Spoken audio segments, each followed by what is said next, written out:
often undercut effective foreign policy by inserting ideological and political requirements into the fabric of personnel decisions and policy execution. Rather than making hires or promotions based on merit and effectiveness, the department created a new diversity, equity, inclusion, and accessibility requirements that distracted from this mission, undermined morale, and created an unfair and opaque process for promotions and performance evaluations. Fealty to progressive politics became the benchmark for success. As we look around the United States, that view is diminishing very quickly amongst even large corporations, amongst even large progressive-leaning corporations.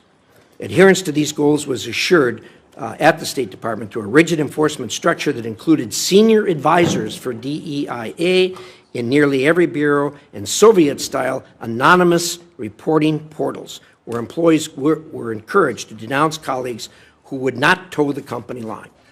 This must end on day one. We need a return to merit, and I know Marco will right that ship. Senator Rubio, this is a long laundry list of crises. You've earned yourself one of the hardest jobs in America, but after serving with you for so many years, I'm confident you are the right person we need to take on these threats. Thank you very much. And to my good friend, Senator Shaheen, I yield the floor. Well, thank you very much, Chairman Risch. Congratulations on your new role. As you point out, while this may be our first Foreign Relations Committee hearing together in these new roles, it's certainly not our first time working together. We came in as governors, so we like to get things done. We've also had the same role in 2017 on the Small Business Committee.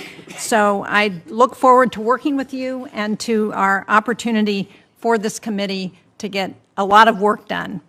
I want to also congratulate the new members of the committee, Republicans McCormick, Daines, Scott, Lee, Curtis, and Cornyn, and on the Democratic side, Jackie Rosen. Nice to have you all on the committee. One point that we've always agreed on, the chairman and I, is the need to work together so this committee can function more effectively. That means holding hearings, it means advancing bipartisan legislation, it means confirming career Foreign Service officers quickly. I believe it's in our national security interest to have our embassies fully staffed and to confirm career ambassadors with the requisite expertise, which is why it was important to both of us to have Senator Rubio's hearing as soon as possible. And Senator Rubio, welcome. You and I have also had a good working relationship for many years. I believe you have the skills and are well qualified to serve as Secretary of State. But today I want to find out a little more about what this administration is thinking about American foreign policy and the State Department in particular. As I said, I believe this committee has a responsibility to get your team out in the field, and we hope you will send us qualified, experienced, and well-vetted nominees. I know you already have an expert group of career Foreign Service nominees before you that was not considered under the last Congress. I hope we'll see many of those nominees resubmitted to this committee soon. On policy, I want to start by hearing from you on Ukraine and NATO. There is strong bipartisan support, as you know, in the Senate for Ukraine. There's a clear understanding that we can't trust Putin, and I'm concerned that if Vladimir Putin wins in Ukraine, he's not going to stop. President Trump has repeatedly said that he plans to end the Ukraine war within 24 hours of his inauguration. It's been reported that his proposals would give away Ukrainian territory to Vladimir Putin. Now, I can't speak on behalf of Ukraine, and President Zelensky has said that he's open to a peace agreement. But I am concerned, both for the Ukrainian people who have sacrificed so much, about the message that abandoning Ukraine would send not just to our allies, but also to our adversaries, and not just Russia, but to China, North Korea, and Iran. Our allies, Japan, South Korea, Taiwan, our partnerships and alliances like AUKUS and NATO are all looking very closely and watching what we're going to do. I believe these alliances are one of the United States' greatest assets. And what happens in Ukraine also affects emerging democratic nations, civil society movements. from Belarus to the Balkans to the Black Sea to Georgia. It impacts us here at home as well. And I know that for so many Americans, this might seem like a distant war. But as we know, what happens in Ukraine doesn't stay in Ukraine. The war has caused food and gas prices to go up. It's affected day-to-day lives of Americans. So, Senator Rubio, I know that in the past you've supported Ukraine. You introduced legislation that would ban U.S. recognition of territory annexed by Russia. We were both co-sponsors of Chairman Risch's resolution recognizing Russian genocide in Ukraine. But the path forward is uncertain, and I hope today you will lay out some of the administration's plans for Ukraine. I'd also like to hear from you on the Middle East and Syria in particular. In recent months, we've seen the dismantling of much of Iran's axis of resistance, including the fall of Assad, one of Iran's most brutal proxies. One of our goals should be to get humanitarian assistance immediately to the Syrian people who have suffered for so many years, and to capitalize on this historic opportunity to sideline not only Iran, but Russia, as we help rebuild Syria. I also want to underline that whether it's food insecurity or sexual violence that accompanies war, and whether we're talking about Sudan or Haiti or Afghanistan, Ukraine or Gaza, that it is women who often bear the brunt of these conflicts. They should have a seat at the table when it comes to resolving them. And that's not just a sentiment, it's also backed up by data. Because we know that when women participate in conflict negotiations, peace is 35% more likely to last at least 15 years. That's why we passed the Women, Peace, and Security Act in 2017. It was signed into law by President Trump during his first term, and I hope that in his second term we can build on this effort. It's one of the reasons I'm pleased that we now have 3 women on the Foreign Relations Committee, Senator Duckworth and Senator Rosen. It's the first time since I've been here that there's been 3 women on this committee. And I'm interested to hear your vision for the State Department's Office of Global Women's Issues, and more broadly, how the administration will work to empower women and girls on the global stage. As Chairman Risch has said, the list of challenges facing America is very long. And so, Senator Rubio, if you're confirmed, I hope we can work together to continue to promote American interests that we have seen around the world the importance of America's role in the world. Thank you. Thank you, Senator Shaheen. Good remarks. Senator Rubio, the floor is going to be yours, and I hope you'll introduce your beautiful family to start with, and we'll take it from there. Well, thank you, Chairman Risch, and I want to thank the ranking member as well, Senator Shaheen, and thank you, Senator Scott, for your introduction. And let me just say it's a bit surreal to be on this side of the room, but you all look very distinguished, and I just wanted you to know that. Yeah. We know. In the 249-year history of our republic, there's only been 71 other Americans who have served in the role and the position that President Trump has now nominated me to occupy. And I want to thank him for his confidence, and it's an incredible honor. It is also, as many of you have already pointed out, an extraordinary responsibility. 3 of my children, Amanda, Anthony, and Dominic, could not be here with us today or join us here in person. But I am happy that my wife Jeanette is here and that my daughter Daniela is here with me as well, because I think, as each of you know well, it really is impossible to do our job in the Senate, not to mention the job I've been nominated for, without the love and the support of our families.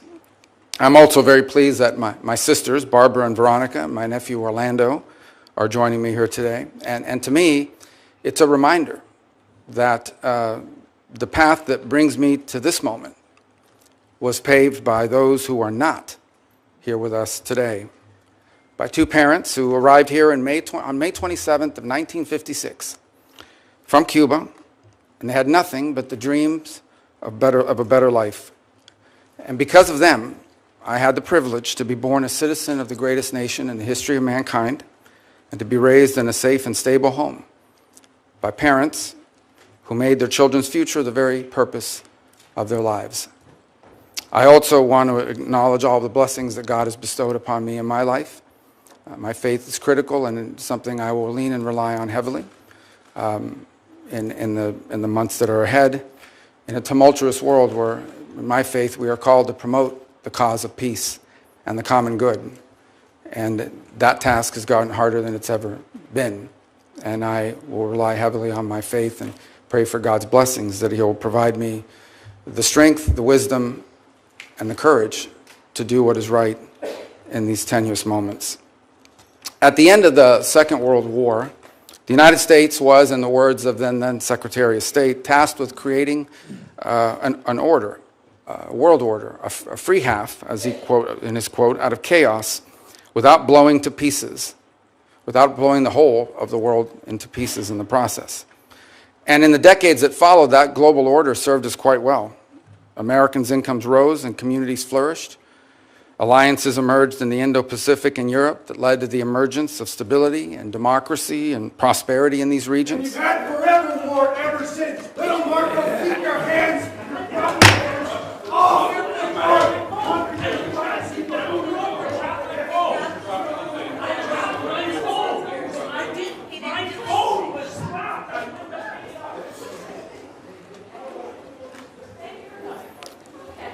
Back to order.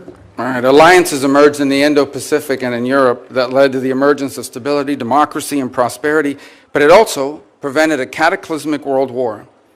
And ultimately, a wall in Berlin came down, and with it, an evil empire. Out of the triumphalism of the end of the long Cold War emerged a bipartisan consensus. And this consensus was that we had reached the end of history, that all of the nations of the world would now become members of the democratic Western-led community, that a foreign policy that served the national interest could now be replaced by one that served the liberal world order, and that all mankind was now destined to abandon national sovereignty and national identity and would instead become one human family and citizens of the world. This wasn't just a fantasy. We now know it was a dangerous delusion. Here in America and in many of the advanced economies across the world, an almost religious commitment to free and unfettered trade at the expense of our national economy shrunk the middle class, left the working class in crisis, collapsed our industrial capacity, and has pushed critical supply chains into the hands of adversaries and of rivals. An irrational zeal for maximum freedom of movement of people has resulted in a historic mass migration crisis here in America, but also around the world. It's one that threatens the stability of societies and of governments. Across the West, governments now censor and even prosecute domestic political opponents. Meanwhile, radical jihadists openly march in the streets and sadly drive vehicles into our people. While America far too often continued to prioritize the global order above our core national interests, other nations continue to act the way countries always have. Pause.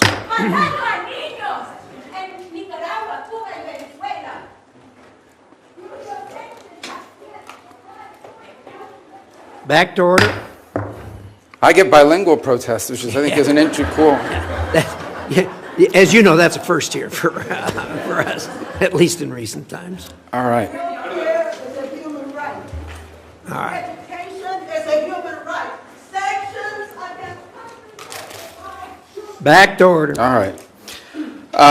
So while America too often prioritized the global order above our core national interests, other nations continued to act the way nations have always acted and always will in what they perceive to be their best interest. And instead of folding into the post-Cold War global order, they have manipulated it to serve their interests at the expense of ours. We welcomed the Chinese Communist Party into the global order, and they took advantage of all of its benefits, and they ignored all of its obligations and responsibilities. Instead, they have repressed and lied and cheated and hacked and stolen their way into global superpower status, and they have done so at our expense and at the expense of the people of their own country. In our very own hemisphere, narco-terrorists and dictators and despots take advantage of open borders to drive mass migration, to traffic in women and children, and to flood our communities with deadly fentanyl and violent criminals. In Moscow, in Tehran, in Pyongyang, dictators rogue states now sow chaos and instability and align with and they fund radical terror groups. And then they hide behind their veto power at the United Nations Security Council or the threats of nuclear war.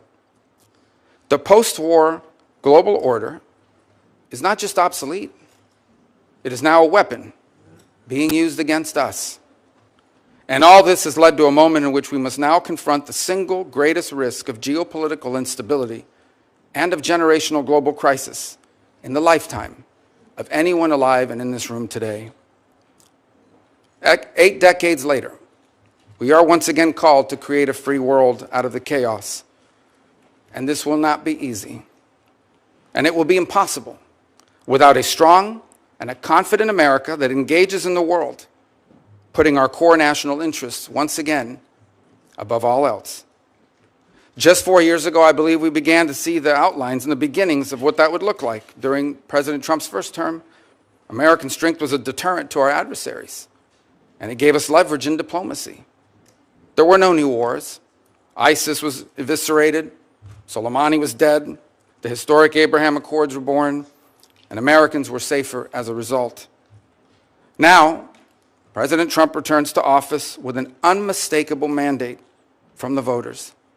They want a strong America engaged in the world, but guided by a clear objective to promote peace abroad and security and prosperity here at home.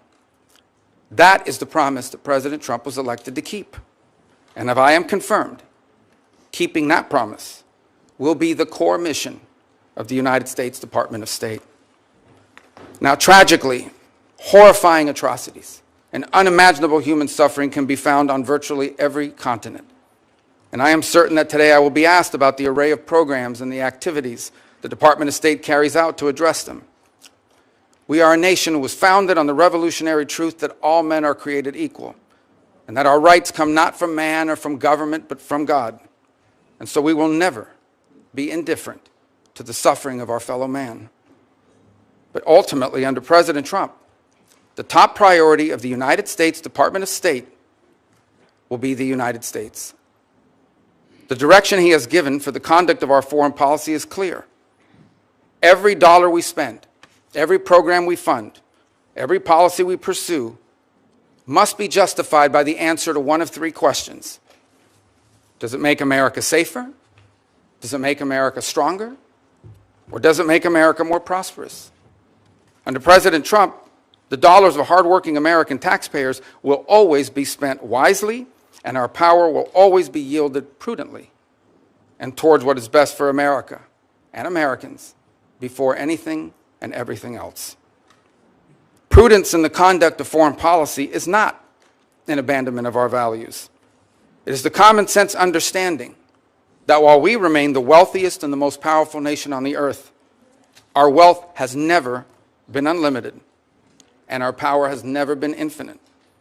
And placing our core national interest above all else is not isolationism. It is the common sense realization that a foreign policy centered in our national interest is not some outdated relic. Since the emergence of the modern nation state over 2 centuries ago, countries acting based on what they perceive to be their core national interest, that has been the norm, not the exception. And for our country, placing the interest of America and Americans above all else has never been more relevant or more necessary than it is right now. For in the end, how can America promote the cause of peace on earth if it is not first safe at home? What good is America to our allies if it is not strong? And how can America help end the suffering of God's children across the world if it is not first prosperous here at home? I thank you, and I hope I can earn your support, whether it's because you believe I will do a good job or because you want to get rid of me. Thank you. Either way, the result's the same. Thank you, Senator Rubio. I've always been impressed with your view, particularly on a 50,000-foot level, of the kind of problems that we face in our lane, and national security lane, foreign relations and intelligence. So appreciate those remarks. We're now going to start a round. I'm going to allow 10-minute questions since this is a cabinet level position. That doesn't mean you have to use all 10 minutes, but the 10 minutes are there.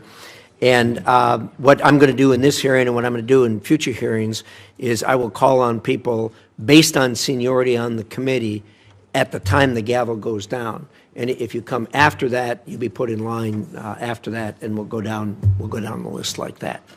In any event, with that, Senator Rubio, could you talk for a minute about the Russian energy reliance? I think all of us were impressed when the war started that the Europeans knew the necessity of cutting the cord with Russia on their reliance on Russian energy, which had developed since the Iron Curtain came down, all of us believing that Russia would behave itself, which turned out to be a very misplaced view. And now, with the war carrying on, it's going to end, obviously, at some point in time. There are voices in Europe saying, well, we can go back to using Russian energy. My view is that that's not reasonable and it's not appropriate. And indeed, I think that the fallout from this war is going to go on for generations. Your thoughts on the energy relationship between Europe and Russia in the future? Well, I'm reminded, I believe back in 2018, then President Trump, on two occasions, once at the United Nations and I think another time at a NATO conference, pointed, for example, to Germany's reliance on Russian energy as a real vulnerability. And he was snickered at. I remember he was snickered at by the representatives of Germany at the United Nations. He turned out to be 100% correct. In fact, that reliance on Russian energy was a major loss of deterrence. Vladimir Putin, among his many calculations, one of the calculations he took in going in Ukraine was that the Europeans would complain, maybe they'd hit him with a couple sanctions, they'd write some strongly worded, nasty letters about him, but ultimately would not be able to do anything effectively because of how much they depended on Russia. And in some cases continue to depend. I believe France is the third leading payer into Russian energy in the world, and I think a couple other countries in Europe follow right behind. So there's still a significant amount of dependence in that regard. And that dependence on Russian energy is a tremendous amount of leverage that Vladimir Putin holds on his neighbors in Europe. Now, there is some good news. I think, for example, I watched with great interest the German engineering marvel, where they've been able to, I think by the end of this year, after they waived permitting requirements, and within 9 months, we're able to open what is literally a floating LNG terminal to allow and receive exports, including from the United States and other places. So I do think you're seeing movement in Europe now to try to detangle itself from that level of dependence. But it remains a real vulnerability and a tremendous piece of leverage for Putin against his neighbors in the broader world. It's also a reminder, by the way, and I used to be guilty of saying this quite a bit, that the Russian GDP was the size of Italy's, not very large. I think one of the things we learned from this endeavor is that it's not just the size of the GDP, but what it's composed of. And the Russian GDP, while smaller than some other countries, is largely reliant on the production of raw materials, on the energy, on food production, fertilizer and the like. And these are critical components of national strength and a reminder of how important they are for us here domestically as well. Thank you. I appreciate that. I do think, too, we ought to acknowledge that the Europeans did a job that was well beyond our expectations the first winter. As they struggled through, they did really well as far as cutting the cord with Russia, being as how hard they were tied to that. Let's talk about AUKUS for a minute. There hasn't been much discussion about AUKUS. Well, there hasn't been much discussion about AUKUS really since the thing started. A lot of us have been pressing the administration to gear that up. It has not been forthcoming. I'd like to hear your thoughts on AUKUS, the importance thereof, and getting this thing moving as it was intended. Well, one of the things we'll have to endeavor to see, obviously, there's a tremendous amount of this that relies on the Department of Defense and other entities in government. To the extent the Secretary of State and the Department of State is engaged, it's something that I think you're going to find very strong support for in this administration. Because it's one of, I think it's almost a blueprint in many ways of how we can create consortium-like partnership with nation states that are allied to us to confront some of these global challenges, be it in the defense realm, in the technology realm, in the critical minerals realm, in the sensitive technologies and critical technologies on, for example, artificial intelligence and advances in even quantum computing.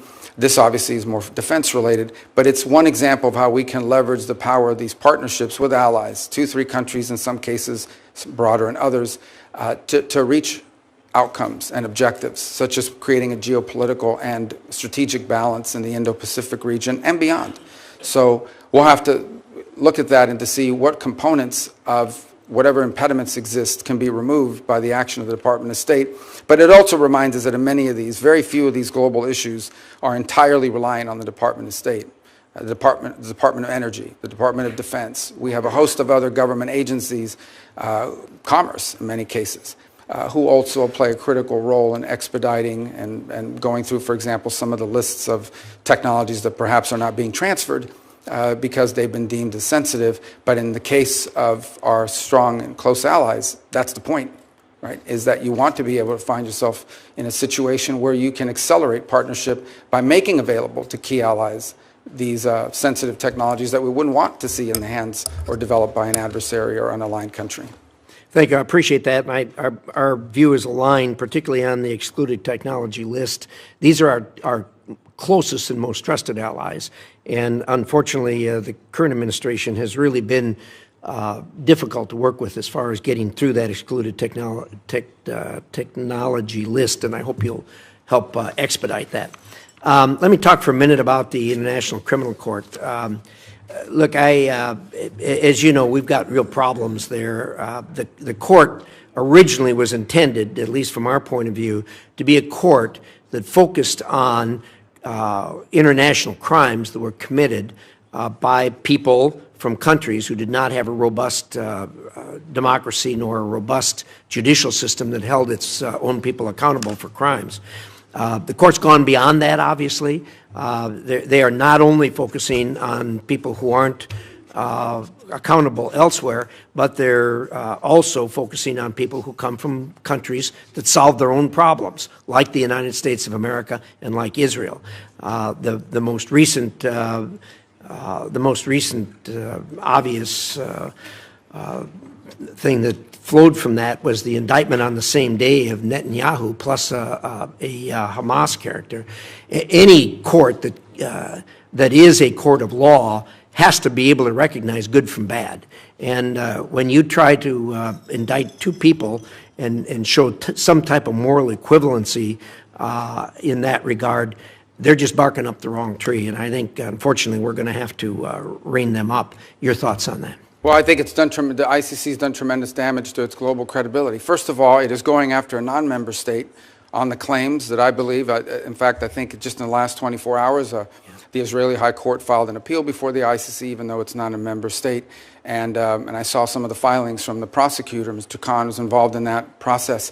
And he argues that they have the right to go after non-members for their activities within the confines of member states in this case. And I think, first of all, the whole premise of his prosecution is flawed, beyond the process of it and the precedent that it sets, which is a very dangerous precedent for the United States of America, by the way, because this is a test run. This is a trial run to see, can we go after a head of state from a nation that's not a member? If we can go after them and we can get it done with regards to Israel, they will apply that to the United States at some point. And in fact, there have been threats to do so in the past. But the premise of the prosecution itself is completely and utterly flawed. As you said, they went ahead, I think they also went after Sinwar. Well, number one, Sinwar didn't travel around the world. He's not with us any longer. But he didn't travel around the world, was at no risk of being apprehended. Second of all, the moral equivalency piece of it was offensive. Let me explain, and I think I don't need to explain to this committee. Hamas carried out an atrocious operation. They sent a bunch of savages into Israel with the express and explicit purpose of targeting civilians. They went into concerts. They went into these music festivals. They knew that there were no soldiers at the music festival. They knew that these were teenagers and young families, that they went into different communities and the kibbutzes and the like, and they deliberately targeted civilians. Deliberately. It was in fact, they kidnapped the ones they didn't murder, the families who they didn't eviscerate, the people whose skulls they didn't crack open. They kidnapped and to this day continue to hold people, innocents that they took a deliberate operation. In the case of Israel, responding to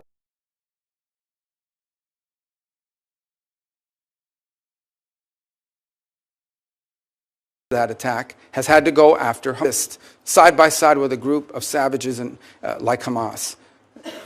They have to defend their national security and their national interest, as I pointed out in my opening statement. And so there is no more, and they didn't target civilians. Now, sadly and unfortunately, and I'm sure we'll discuss it further, some of the other questions that will come up here today, one of the horrible things about war, it's a terrible thing about war, and it's why we should try to prevent it at almost any cost, is that innocent people are caught up in it. And that's true of every conflict on the planet. But there is a difference between those who, in the conduct of armed action, deliberately target civilians, and those who do as much as they can to avoid civilians being caught up against an enemy that doesn't wear a uniform, against an enemy that hides in tunnels, against an enemy that hides behind women and children and puts them at the forefront and uses them as human shields. That's who Hamas is. There is no moral equivalency, and I think the ICC, if they don't drop this, will find its credibility globally badly damaged. And I think the United States should be very concerned, because I believe this is a test run for applying it to American service members and American leaders in the future. Well said. I couldn't agree with you more. And certainly the court has badly damaged its reputation, and it's going to have a long ways to go to recover from that. So with that, Senator Shaheen. Thank you, Mr. Chairman.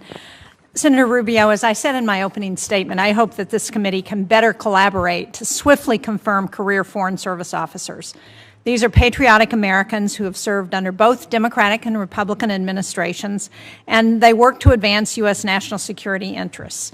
Delays in vacant posts hurt America's interest. I know you agree with that because we've had that conversation.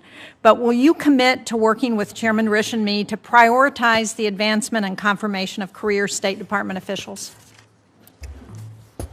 Well, the answer to that is yes, but I would also point to this fact that I think we're going to begin by prioritizing. We're going to look at what are the key issues in the world. There are obviously every post in the world is important, or it shouldn't exist.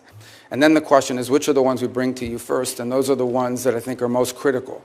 So obviously, I think you'll see our nominees for the deputy posts, which are critically important, all the undersecretaries as well. And what I've endeavored to do is we interview and identify people, and I believe I've met with and interviewed most of the candidates for those top posts, is I want to bring you people that are three things. Number one, are aligned to the mission. I think that's critically important, whether they be Foreign Service officers. I'm not talking about political alignment. I'm talking about alignment with the mission that we've outlined for American foreign policy, which is one of the things that I think has hurt the State Department under numerous administrations, is sometimes the mission, or what it is the core mission of the department has not been well defined. That's on us, and it's our obligation to define that. So number one, aligned to the mission. Number two, the capability to do the job.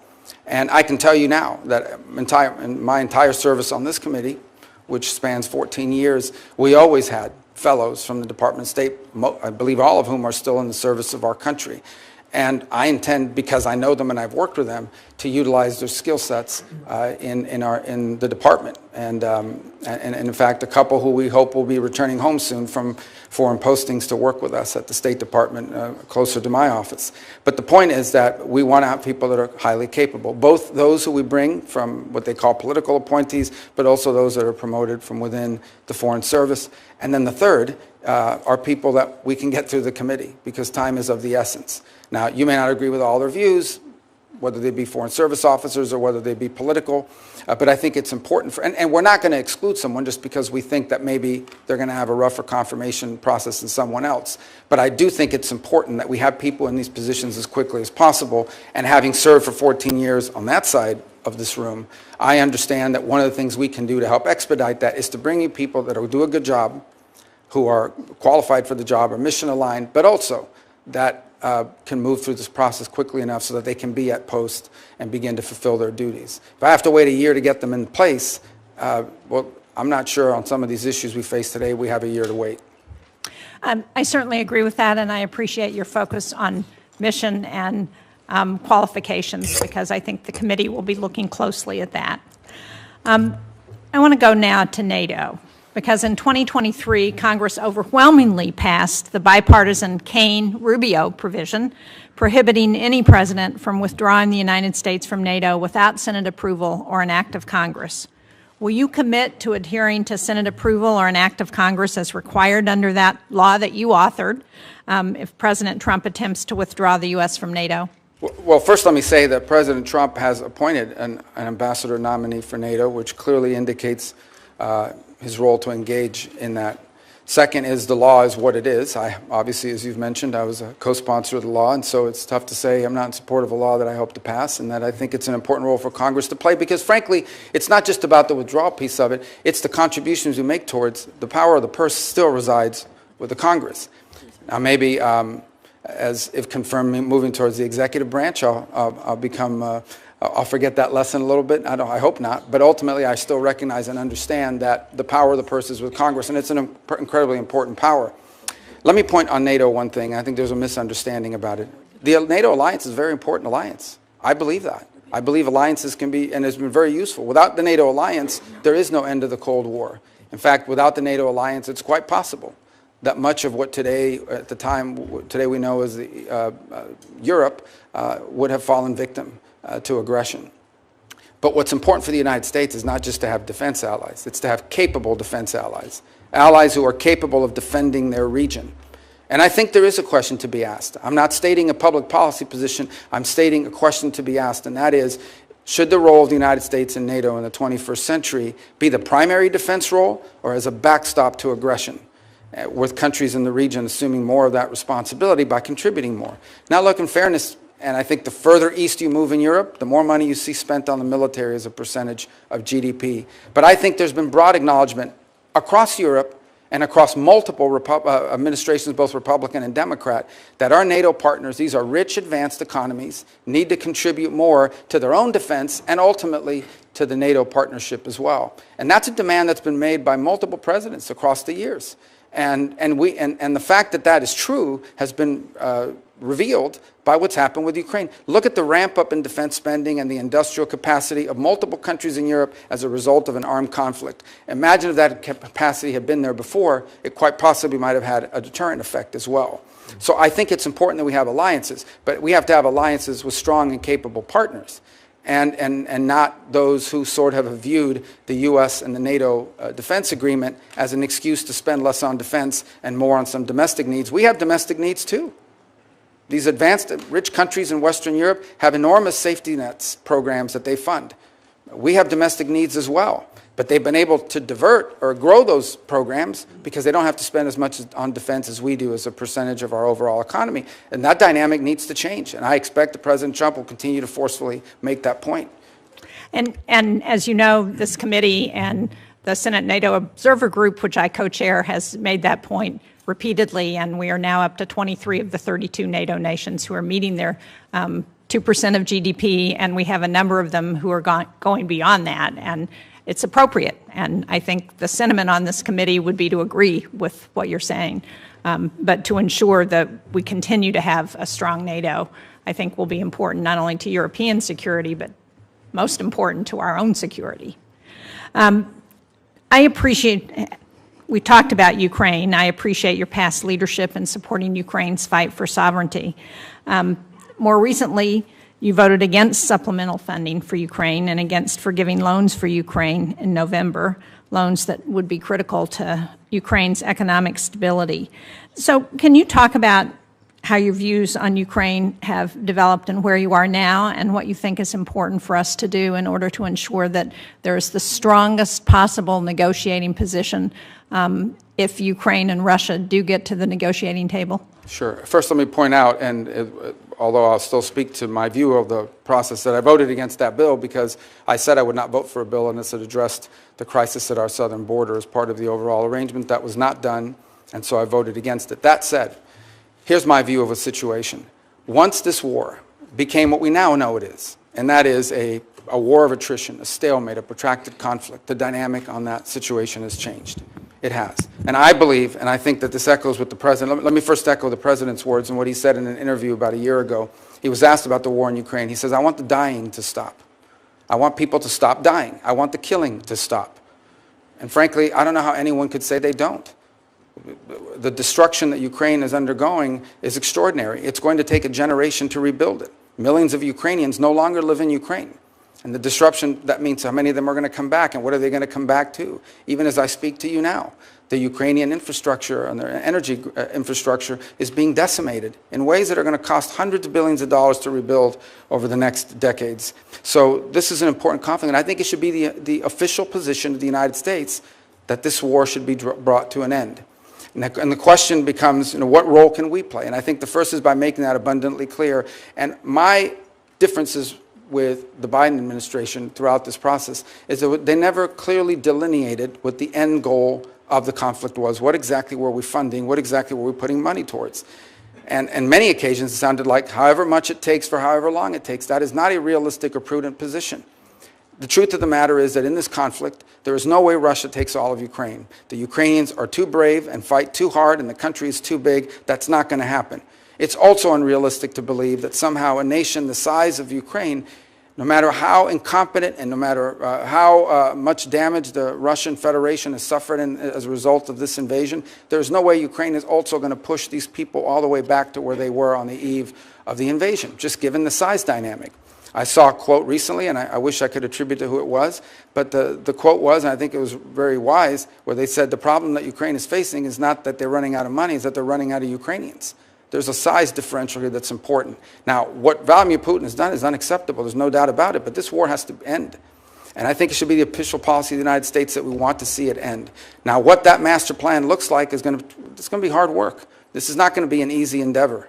But it's going to require bold diplomacy, and my hope is that it could begin with some ceasefire, and we're going to have, in order to achieve objectives like the one that needs to occur in Ukraine, it is important for everyone to be realistic.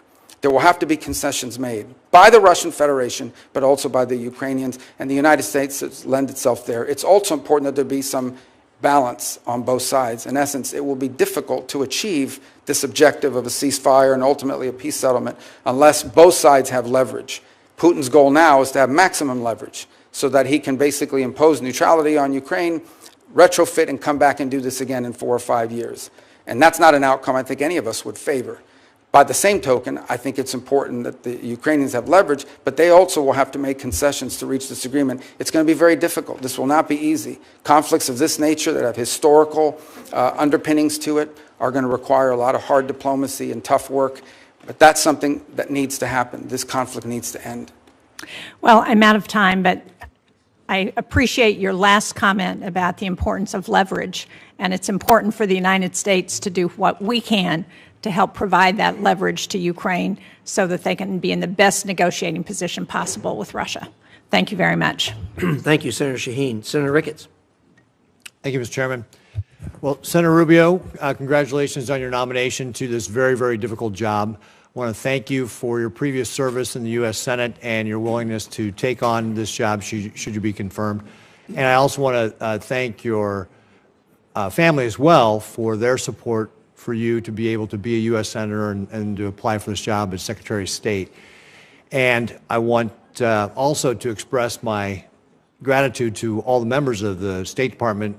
We have a lot of people who choose to serve our country overseas, spend time away from their friends and family, and I can't think of a more noble calling. You're taking over a department that's very, very important to us.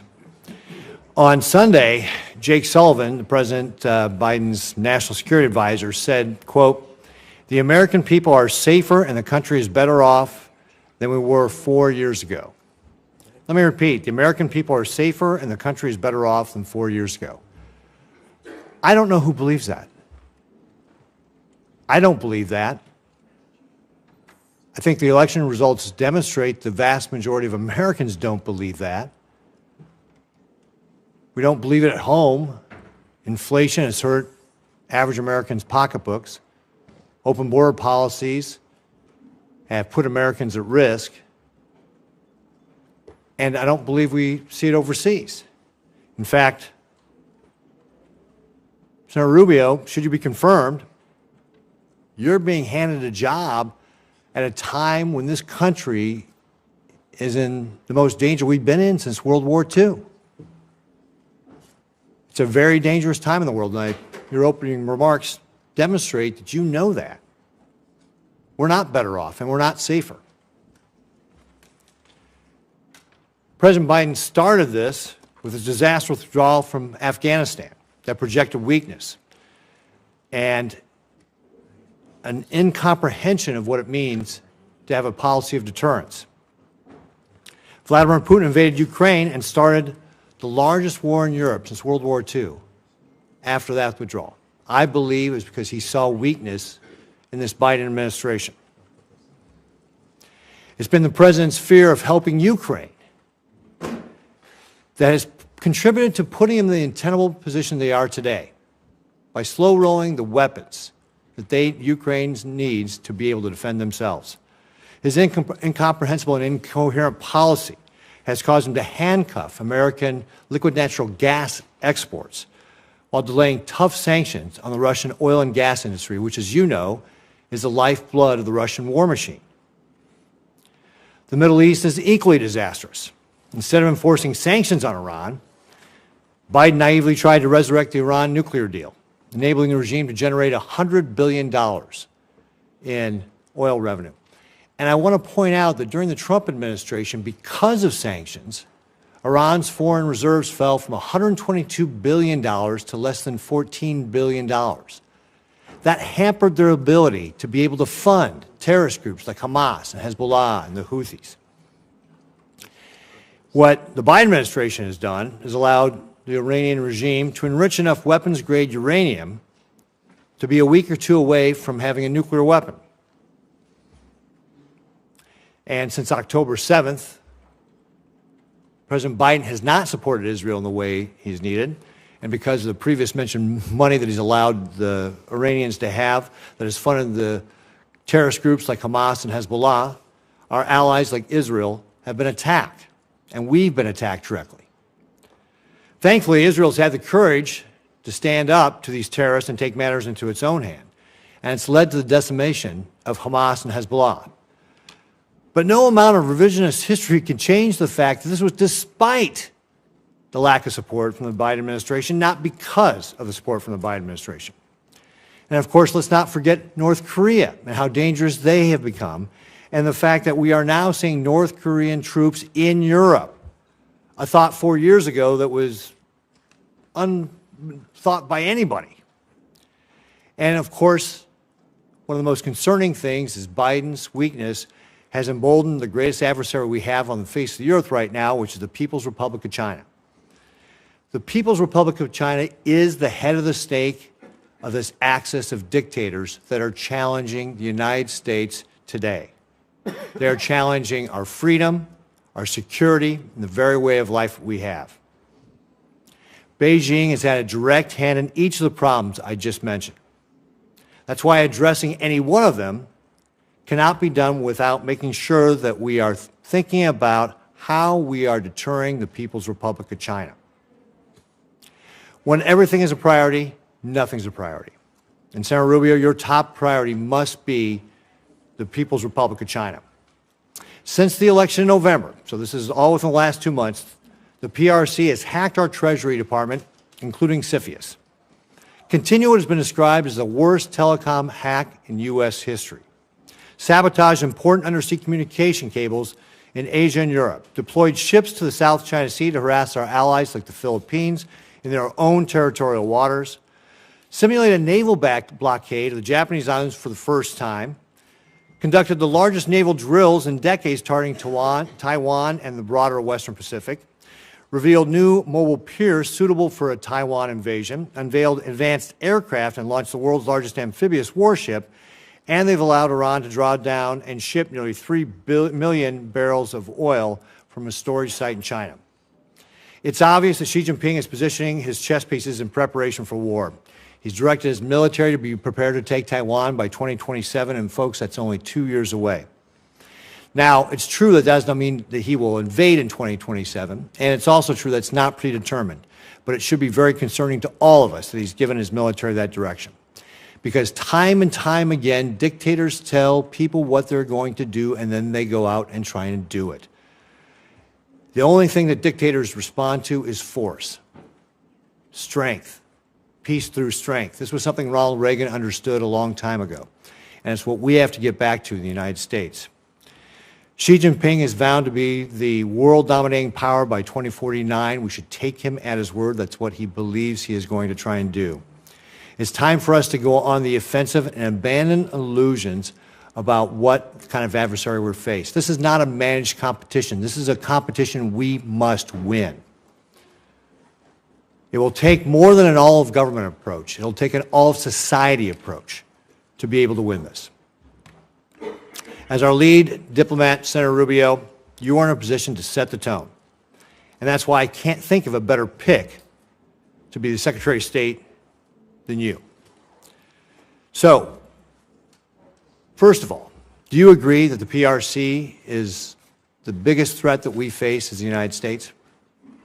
The Communist Party of China that leads the PRC, is the most potent and dangerous near-peer adversary this nation has ever confronted. They have elements that the Soviet Union never possessed. They are a technological adversary and competitor, an industrial competitor, an economic competitor, a geopolitical competitor, a scientific competitor now, in every realm. It's an extraordinary challenge. It's one that I believe will define the 21st century. When they write the book about the 21st century, there's going to be some chapters in there about Putin, there's going to be some chapters in there about some of these other places, but the bulk of that book about the 21st century will be not just about China, but about the relationship between China and the United States and what direction it went.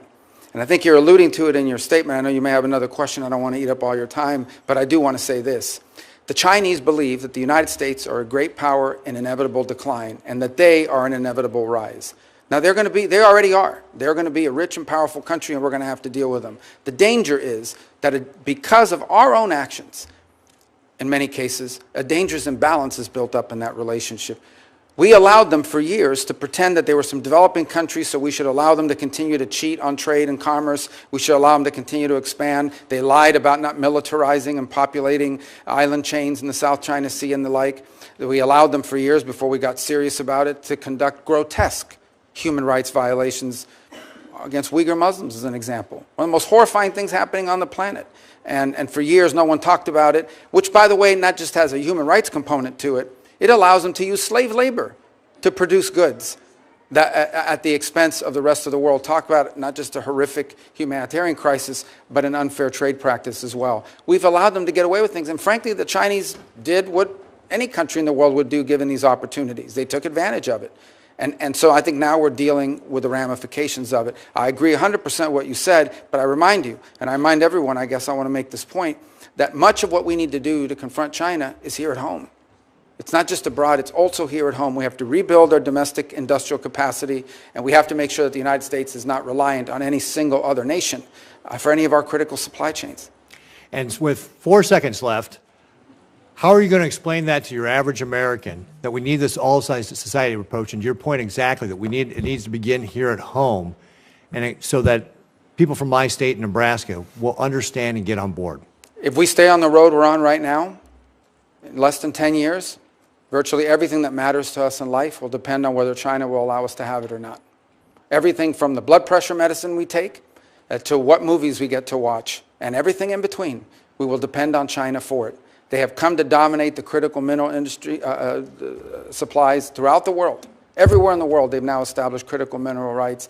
Even those who want to see more electric cars, no matter where you make them, those batteries are almost entirely dependent on the ability of the Chinese and the willingness of the Chinese Communist Party to produce it and export it to you.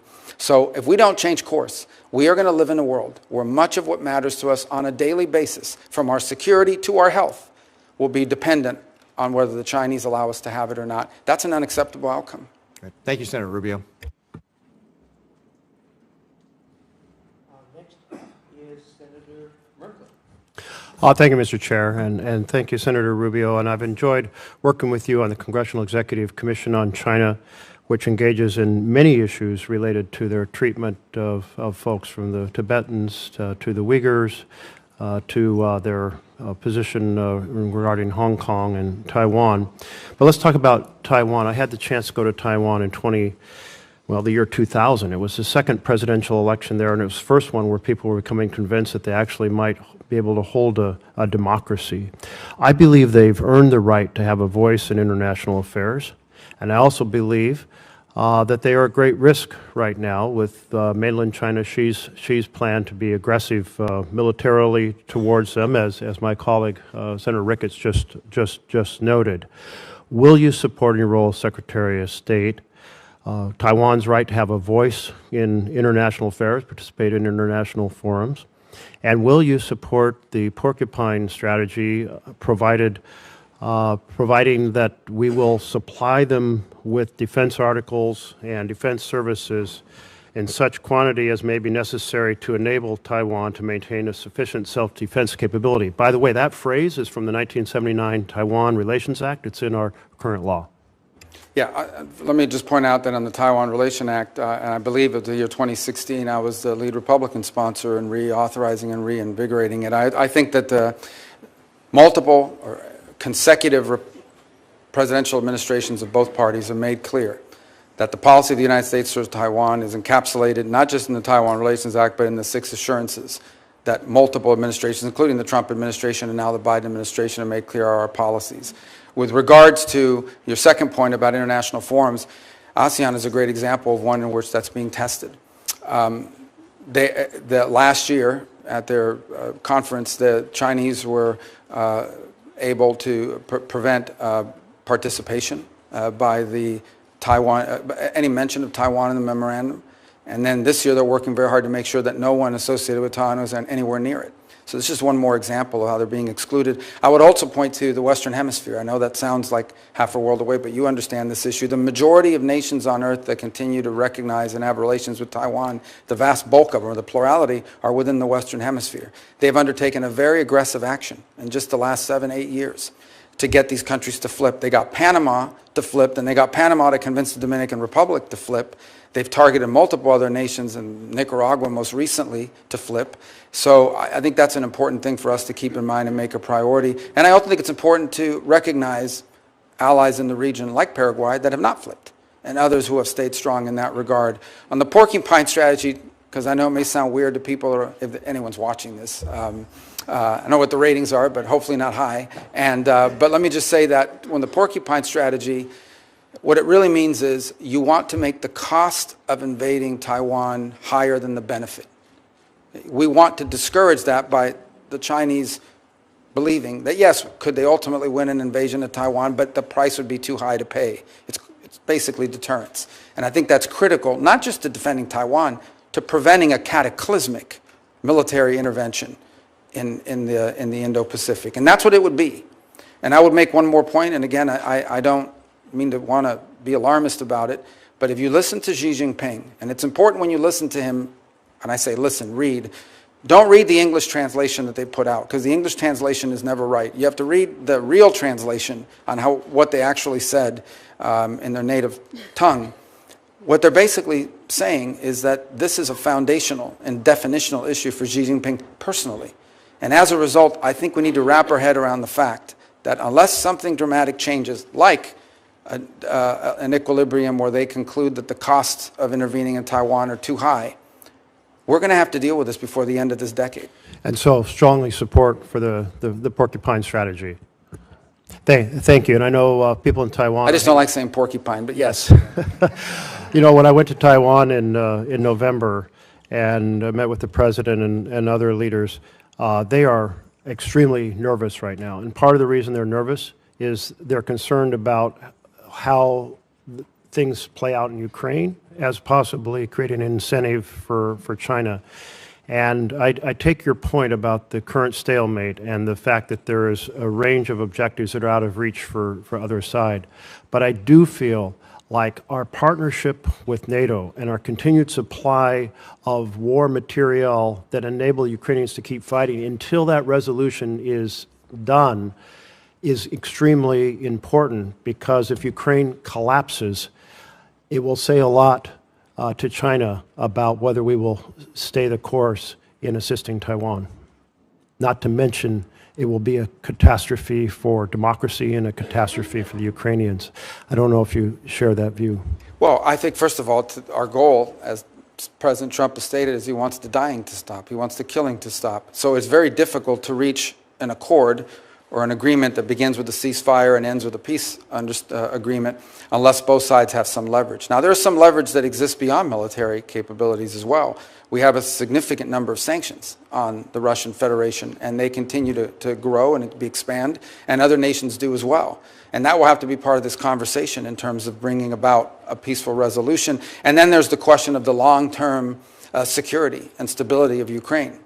beyond even if the conflict were to end, there needs to be the capability of Ukraine to defend itself. And it's a point that I made back as far as 2014 when the United States under the Obama administration chose not to provide weapon capabilities, and I think we lost deterrent during that period. I'm going to keep rolling here for a few other questions. One of the things China is doing is deeply engaged in transnational repression, which means threatening people here in the United States that they will disappear or kill or harm their family members back in China if they exercise their free rights here in our country. And also they're seeking to repatriate Uyghurs who have escaped China. And right now there are 48 Uyghurs that are in Thailand, and Thailand is on the verge of repatriating them back to China. Will you lobby for Thailand to not send these Uyghurs back to the horror they will face if they're returned? Yes, and the good news is that Thailand is actually a very strong U.S. partner, strong historical ally as well, and so that is an area where I think diplomacy could really achieve results because of how important that relationship and how close it is. I think it's also one more opportunity for us to remind the world of what exactly we're talking about here. This is not some obscure issue. These are people who are basically being rounded up because of their ethnicity and religion, and they are being put into camps. They're being put into what they call re-education centers. They're being stripped of their identity. Their children's names are being changed. It's one of the most horrifying things that's ever happened, and they're being put into forced labor, literally slave labor. And I will say our work together on the Forced Labor Prevention Act, Uyghur Forced Labor, was tremendous. Thank you for championing that. I'm encouraging other nations, including Canada, Mexico, and Europe, to follow the rebuttable presumption strategy we put into that bill, because right now, if our slave labor products or China's slave labor products are rejected here, they're shipped to Canada, and we need to expand on that. I want to turn to another point. Our companies face in China often the requirement for partnerships or location or what products they can produce or the theft of their intellectual property. Meanwhile, we're helping their economy by being a major supplier of fossil gas, LNG, to China. Should we be strengthening the Chinese economy by sending them LNG? Well, I think that is a good point to raise in that regard, because I will tell you that is one of the things that's going to have to be discussed in the broader relationship with China. And that is, it is one of the things we actually export to China. They import a lot this way. One of the few things that we export is, in great capacity, is these long-term contracts that are tied up either directly to China or through third countries. Because some of this obviously is exported to a third country who in turn sends it to China either as a direct sale or as a byproduct. So I think that has to be on the table as a number of other measures that we have in leverage as we engage the Chinese in this geopolitical perspective. I would go further and point out that the Chinese also have, I believe, the world's largest surplus refining capacity. They've invested very heavily in that as well. And that's one more area where I think our energy policy will be critical in bringing some geopolitical stability to our relationship with them. I know you sponsored a bill to cut off the exports. I've focused on China, but I want to turn to humanitarian issues.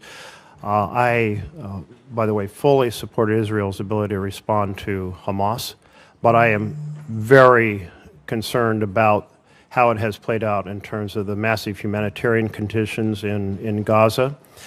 Will you help lead the world in responding to those humanitarian conditions?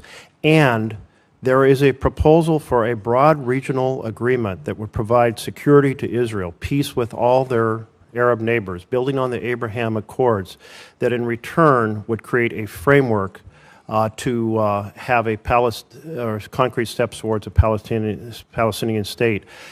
I believe that's our best bet to break the cycle of hate and war that we've been trapped in my entire lifetime. How will you pursue breaking this cycle of hate and war, and will you support humanitarian support to Gaza? Yeah. So my first point is I am hopeful, and again, I've been here, so I don't know if any news has emerged in our time during this hearing, but I am hopeful that there is an agreement in place that will bring hostages back immediately in an exchange and in a three-phase plan that Secretary Blinken sort of has outlined over the last 24 hours, and that credit to both the Biden administration and the Trump transition work side by side on helping this become about, and I hope that comes about. And part of that phrase, part of that deal, as I understand it, is it has this very tenuous but important 6-week transitional period where it's going to require international cooperation to bring some level of stability and administration. And that could serve as, assuming it works, that could serve as a foundation to build upon. I would also point to one more thing, and that is, we don't know yet for sure, but there are opportunities available now in the Middle East that did not exist 90 days ago. Whether it's what's happened in Lebanon, whether it's what's happened in Syria, whether it's what hopefully will happen with the ceasefire and the release of hostages after horrifying detention and unjustifiable actions by Hamas. Whether it's any of these three things or all in combination, there are now factors at play in the Middle East that I think we can build upon and may open the door to extraordinary and historic opportunities, not just to provide for Israel's security, but ultimately begin to confront some of these other factors. But these things, again, are going to be hard work, and they'll require us to take advantage of those opportunities if they exist. Thank you. Senator McCormick. Great. Senator Rubio, good to see you again. I'm looking forward to working with you closely on many of the issues we're going to discuss today. As a senator, you've been a strong voice for American leadership, and I'm really confident you'll be a strong Secretary of State on behalf of President Trump and the American people for advancing America's interest. I believe you're the right man for the job. When we met privately, we talked about a range of topics, from China to Israel to the fate of the hostages in Gaza to energy policy. We also talked about something that hits home here in Pennsylvania for my constituents, which is the fate of Mark Fogel. As you and I discussed, Mark has been imprisoned by the Russians since 2021. I've had a chance to meet with his mom, 95-year-old Mafa. She was at the Butler rally with myself and President Trump in the front row when he was shot. We need to bring him home. It took far too long for the State Department to designate Mark as wrongfully detained by the Russian government, and was really a gut punch to many of us in Pennsylvania that Mark wasn't included in the swap last year. So, Senator, will you commit to working with me and others in our delegation to make Mark's return home a high priority? Absolutely. And in fact, I've been involved already. I've met with those families as well. We've had conversations about this. And there are two things I'd point to. Number one, this is a ridiculous case. I mean, this is an American that clearly there was an order given at some level that if you see an American and you have anything you can charge them with, let's charge them and let's collect these because we can trade them in the future for something. There's a global market for this now. And it's one of the challenges of the 21st century. There is now an active global market for detaining Americans wrongfully in Venezuela, in Russia, in China, or somewhere else, Iran, and then using them to trade for something they want in the future. And so I think there needs to be greater awareness put out about that reality. Although people are still going to travel, and Americans are still a free people that have the ability to travel, this is a real risk. In this particular case, this has nothing to do with politics. No one can claim, nor do they, that he's a spy or that he's involved in a national security threat. And so this is a case that has to be elevated, and hopefully one that can be done through strong private diplomacy, at a minimum as a goodwill gesture. Because if they're not willing to do this, then not to mention the broader challenges posed to us by what Putin is doing in Ukraine, then I think the chances of improvement in U.S.-Russian relations are impossible. But this is not that this would solve that problem, but it is at a minimum the kind of thing you would hope to see if anyone is serious about improving relations, especially if we can get the situation in Ukraine to a peaceful standing. And I hope that this case will be one that we can reach a good result on. Good. Thank you. On the sad topic of hostages, as you know, Dean and I, my wife, live in Squirrel Hill in Pittsburgh. We've been part of a meeting with hostages in Israel and in the United States as recently as last week. Noah Aragami and Ronan and Orna Nutra, who lost their son, sadly, Omer, recently came to visit. And, President Trump said recently that all hell will be to pay if the hostages aren't released.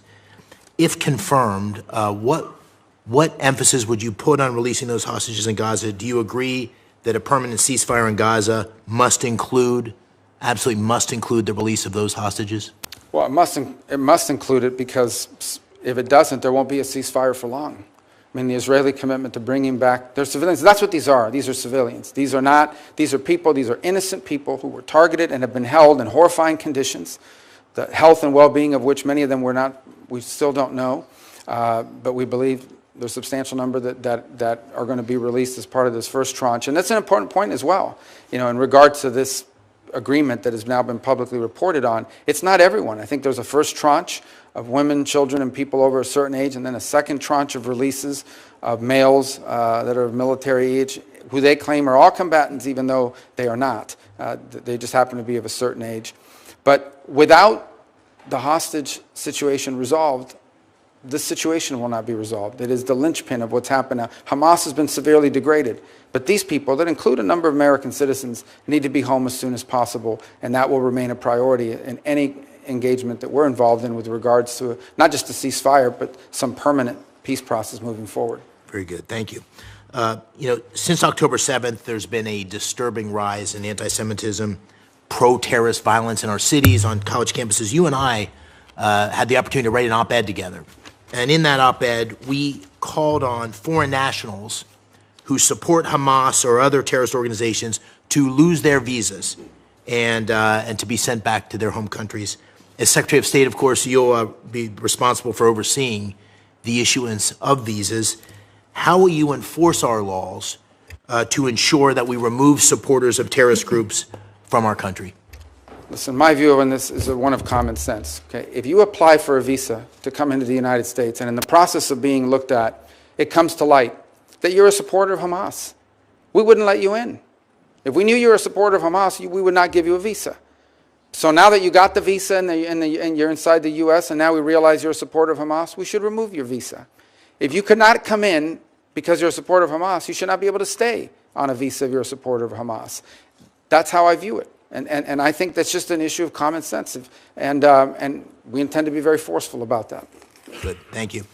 Fentanyl is killing 4,000 Pennsylvanians each year, over 200 Americans a day. President Trump campaigned on this throughout the country, in Pennsylvania, as did I, on we have to stop that flow of fentanyl. And, of course, violent criminal groups in Mexico, including the Jalisco and Sinaloa cartels, terrorize our communities here at home with this deadly fentanyl, and the Mexican people with endless violence.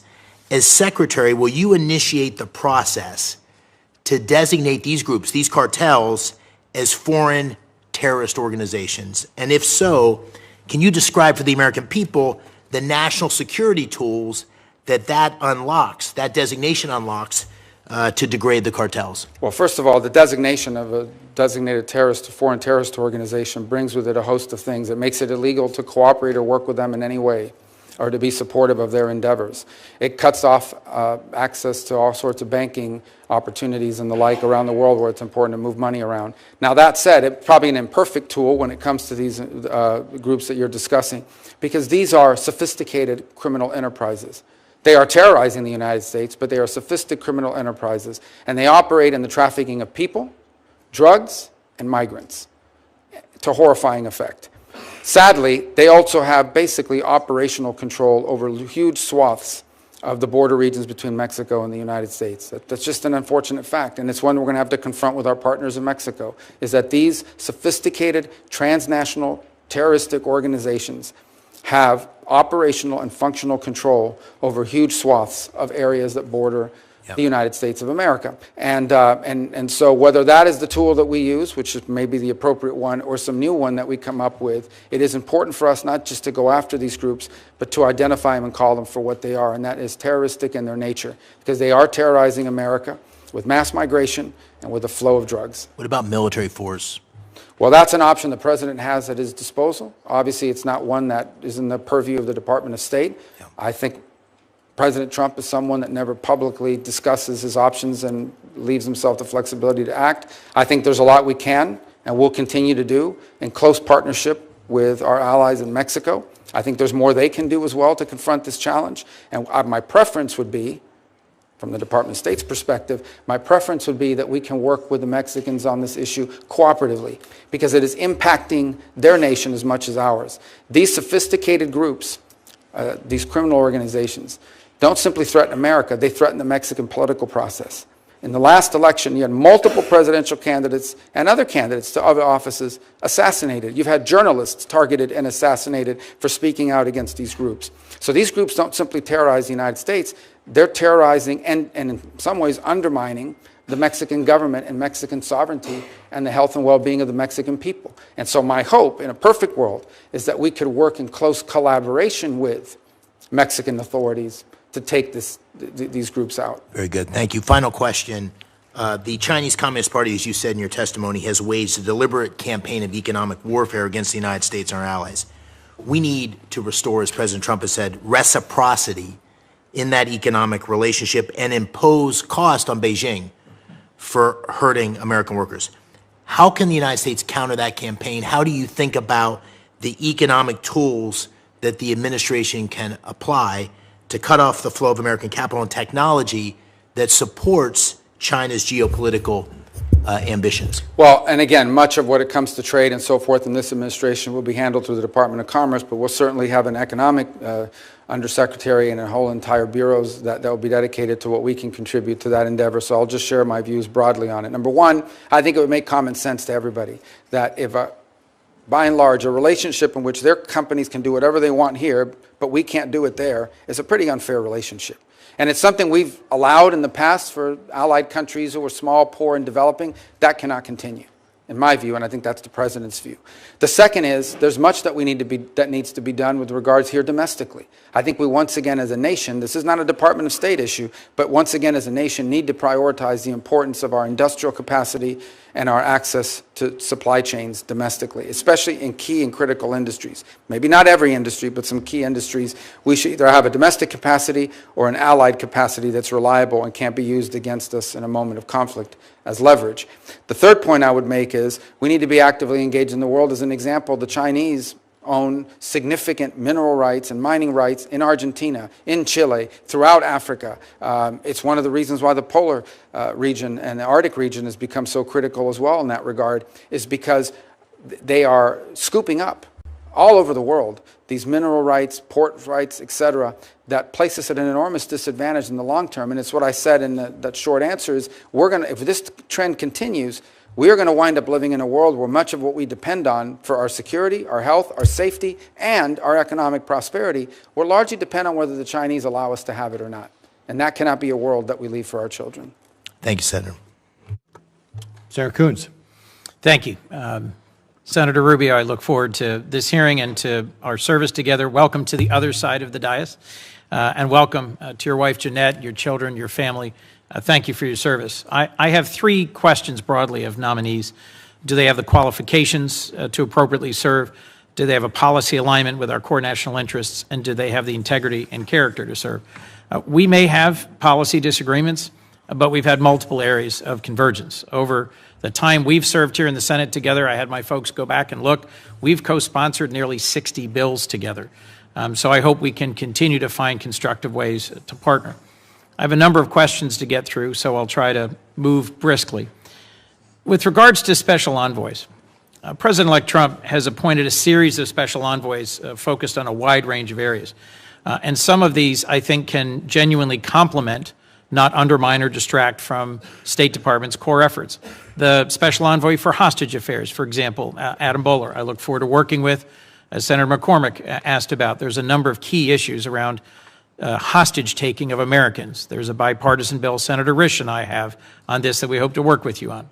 Lieutenant General Keith Kellogg, Special Envoy for Ukraine and Russia, I think will be central to achieving an outcome in Ukraine that is a lasting and secure peace and prevents further Russian aggression. But others like Rick Grinnell for special missions and Masad Boulos for the Arab world concern me in terms of the potential for mission conflict or conflict of interest. How will you work to ensure that state maintains its authority and encourage the administration to conduct a full vetting of any potential conflicts of interest and to ensure there's clarity of alignment with special envoys? Sure. Thank you for the question, because I think it's a valid one. With the exception of Mr. Boulos, who I don't know, may have met once but don't know, every one of the envoys that have been named so far is someone that I've worked with in the past and expect to work well with in the future. To me, the expression of a special envoy is critically important. Where it's most successful, it sits on a complex issue with a defined goal and an expression of presidential priorities. So Sudan is an example of a special envoy, and Mr. Perriello and the job he's done there. And this is in addition to the fact that we have an ambassador and we have other diplomatic presence there that can be very complementary. So the way this will work and how I anticipate it will work is these envoys work for the president in coordination with us. These are all people with the exception of one who I'm not disparaging, don't know him, but I've worked with everyone else that you've mentioned, are people that are going to be focused on this full like a laser. And they will need to do so not simply in coordination with the Department of State because of subject matter expertise. Let's say you reach an agreement or you reach an outcome, you're still going to need the technical support necessary to pull this off, and we have a wide array of experts in the Department of State that will help achieve that. And it'll involve other elements of the U.S. government. So as an example, if you're going to reach an agreement on migration, say in the Western Hemisphere, that also could entail the necessity to have a conversation about trade policy and tariffs that will involve commerce and others. That's the only way this will work, and that's how I anticipate it working. I've agreed to co-chair with Senator Haggerty a Commission on Reform and Modernization of the State Department that Senator Cardin created with him.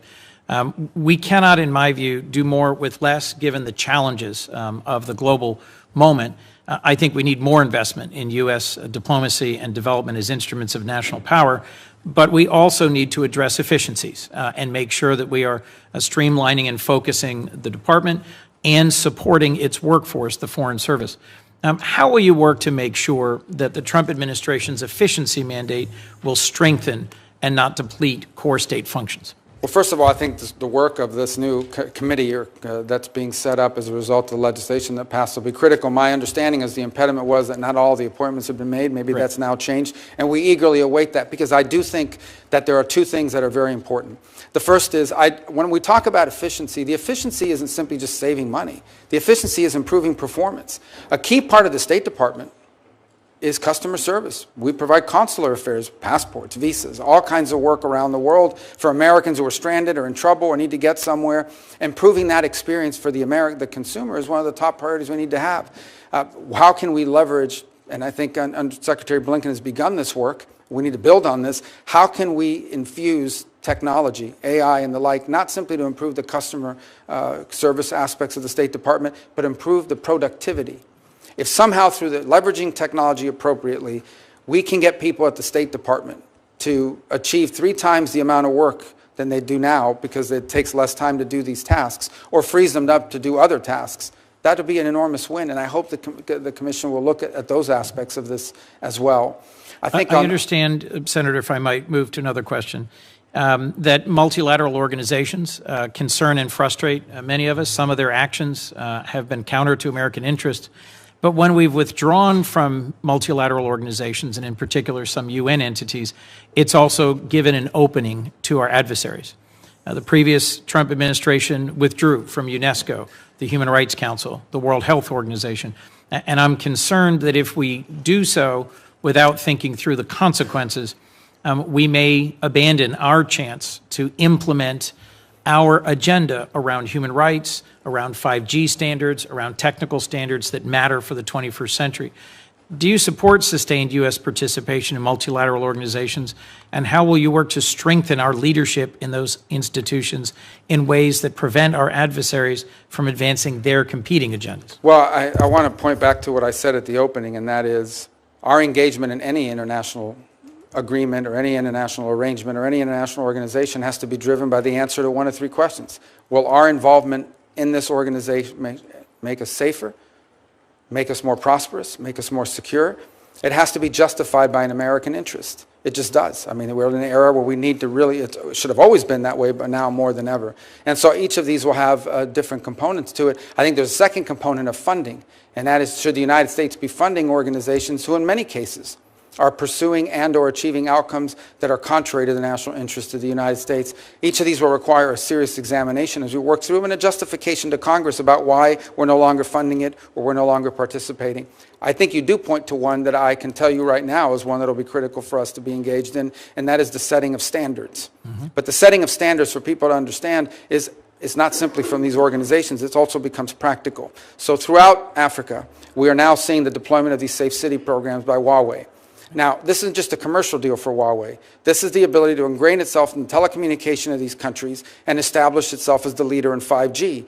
And now all of the other technologies that depend on 5G, additive manufacturing, the 3D printing and so forth, autonomous vehicles. They will all have to be drawn to the standards set by Huawei. That's not because an international organization set it up. It's because they've established market dominance, and it's a concern we have in multiple parts of the global south and the developing world. We need to be engaged that way as well. I very much look forward to working with you on deploying the full tool set that allows us to compete in the global south, including the Development Finance Corporation, something Senator Corker and I led on this committee, in which I know you see the potential for. As I come to the end of my time, I've worked hard with Senator Graham to get signed into law two different bills I wanted to mention. The Global Fragility Act, which presses the Department of Defense, Department of State, AID to have a common strategy in fragile states and to effectively. Recently, for Act, something that Meeks and I worked on, create security and governed and insecure in the global south, in South America, in Africa, and Southeast Asia. Both of these bills address the root causes of instability and facilitate cost-effective uses of American dollars by encouraging engagement of the private sector and philanthropy. Can I count on your support to work, as the Secretary have confirmed in the State Department, to implement these two laws more effectively in the coming years? Well, and the conservation one, I believe, just passed, right? Most recently. Just signed into law. Yeah. We're getting there just in time to help you with it, and it's had strong bipartisan support. On the global fragility, this has been ongoing for quite a bit of time, and we'll have to go back and check on the progress. I don't know entirely. I know there's a 10-year plan, and there's the 5 countries that we've identified. And by the way, no country likes to be identified as fragile, so we have to be sensitive about how we do it. But I think that's a component. We got to go back and see where we are on that 10-year planning, because that's an important way of leveraging both economic security and development efforts in the whole of government. And I think key to this is going to be not simply the Department of State, but it's that steering committee that's supposed to meet every 3 months at the National Security Council. That core work is happening. Look, are great, but if someone's not measuring at the end, whether it's reaching its income, we're going to have a huge problem. But the goal of that legislation, as I recall, is, and believe still, is we want to get ahead of this before a crisis. This is about preventing crisis, which is, frankly, is a lot cheaper and a lot better than actually dealing with crisis after the fact. And so identifying places around the world that are in danger of becoming chaotic, uncertain, insecure, and getting ahead of it and a variety of means to prevent that from happening. And preventing those crises from happening is going to save us a lot of headaches, a lot of danger, and a lot of money. In closing, I'll just repeat something I've heard from several of my colleagues. I think that our global network of alliances and partners rooted in our shared values, a commitment to democracy and human rights, is essential to our national security. And how the war in Ukraine ends, and whether a peace agreement there lasts and secures Ukraine from ongoing Russian aggression, is critical to our credibility and security and to sustaining that network of allies and partners. I hope that's something you strongly agree with. I look forward to working with you towards that end. Thank you, Senator Coons. Next up is going to be Senator Daines, and after that will be Senator Murphy. And about that time, it's going to be noon.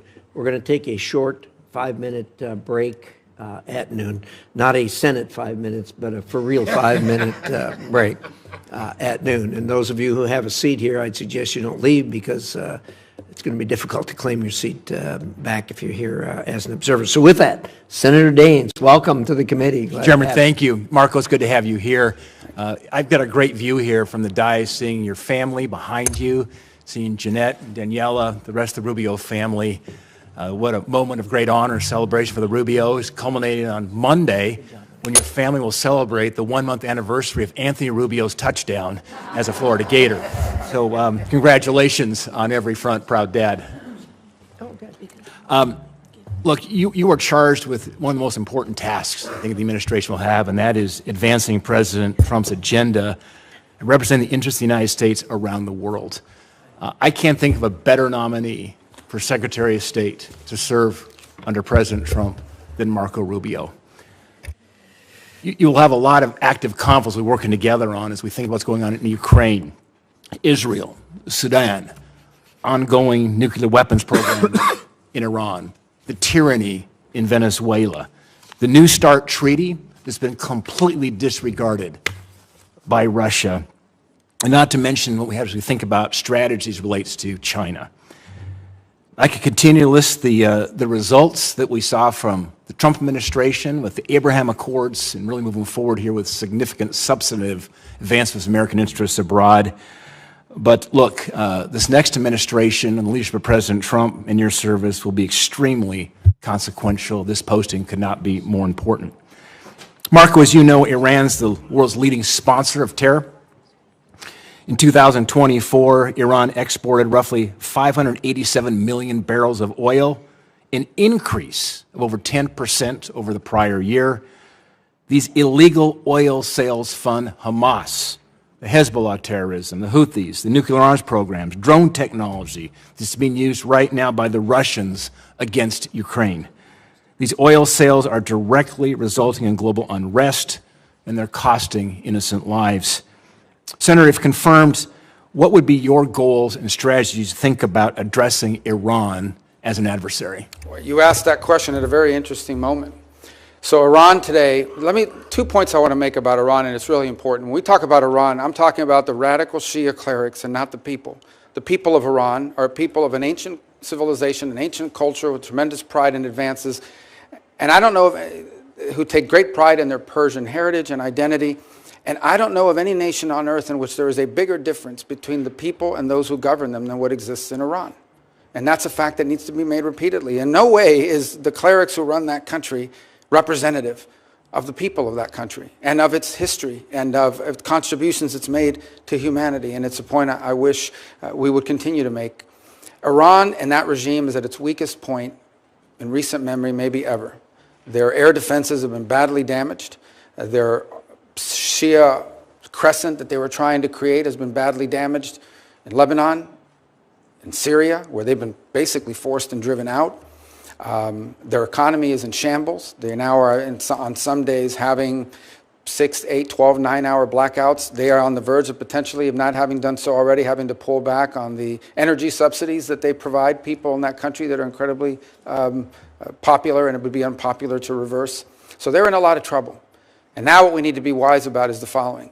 I imagine that within that regime, and I'm just saying this because of common sense, there are two schools of thought. There's one group that's saying, now is the time where we need to find ourselves an off-ramp. Not going to turn into really nice guys, but we're really in trouble here. We need to find an off-ramp and buy ourselves some time. And then there's another group that's probably saying, now is the time to prove that we are a nuclear power or a nuclear-capable power, enriched from 60 to 90, and press go, and that's how we're going to buy ourselves immunity from foreign action. And this is a tenuous moment in that regard, but it's one we need to acknowledge. My view of it is that we should be open to any arrangement that allows us to have safety and stability in the region, but one in which we're clear-eyed.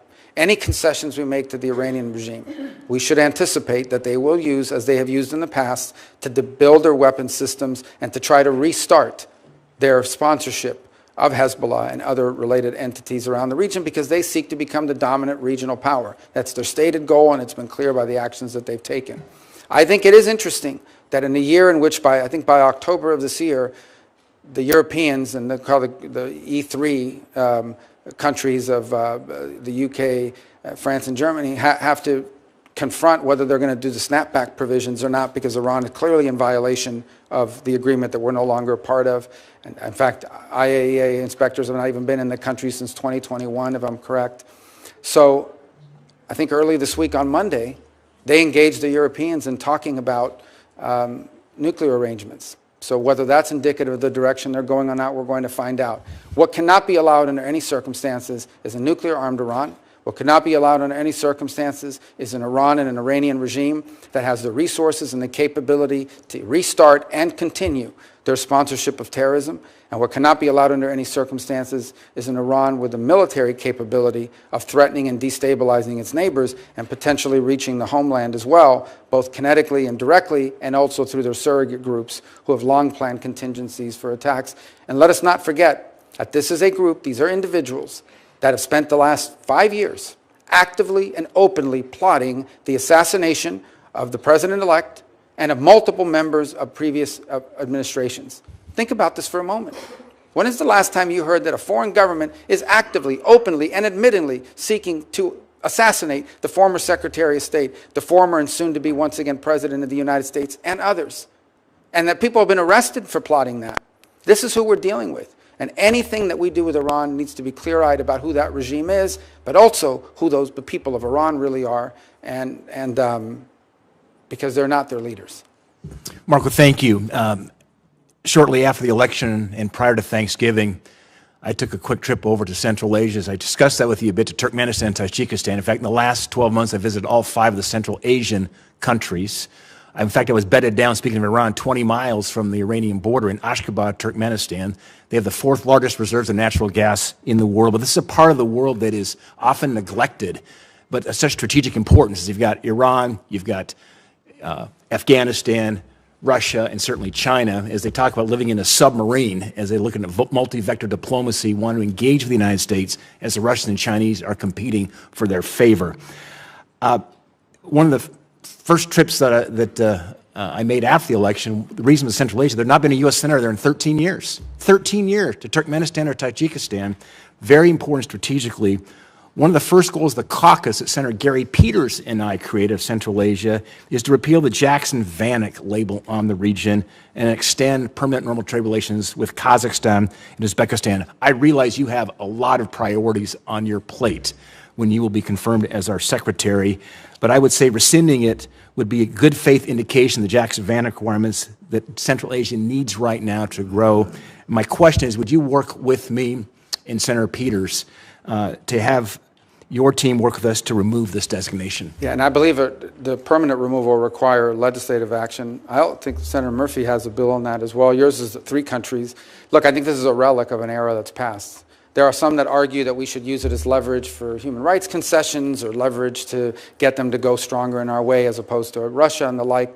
But I think in some cases it's an absurd relic of the past. I think it's Kazakhstan, who the Department of Commerce has already said is a market economy. In fact, I think they hosted the WTO ministerial just a couple years ago. So it's just they've met the conditions. Yeah, it's something so we will work with you on this because I think it's important. Thanks, Mark. I think it's a neglected part of the world. I look forward to working with Senator Murphy on this. You know, that C5+1, which is Central Asian countries plus the United States. Hope we can work with President Trump actually to think about maybe hosting some kind of a summit there. Very strategic. After the withdrawal from Afghanistan, we need more friends in Central Asia, and look forward to working with you on that. In the time I have left, when I open up my comments, talked about all these conflicts around the world, sometimes we forget some of the most important relationships are right in our backyard, thinking about Mexico. With the nearshoring going on at the moment, a lot of production coming now into more of our time zone and hemisphere coming from China and so forth. Laredo, Texas is now the largest port in the United States. I think it's one of the underreported facts in our country. You talked about the cartels. They have command and control, certainly on the border at the moment.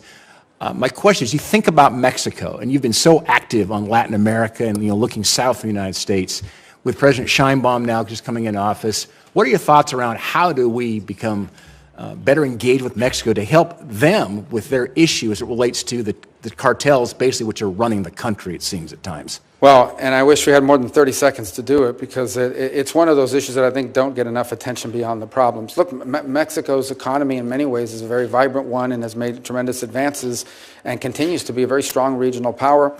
They can become frustrating at times for us because they have enshrined even in their constitution, a sort of non-aligned, non-interventionist foreign policy with regards to some of the abuses. And so it's been disappointing, for example, to see the position they've taken with regards to Venezuela and others. By the same token, our economic interests are so deeply intertwined. I think there are 3 areas of friction.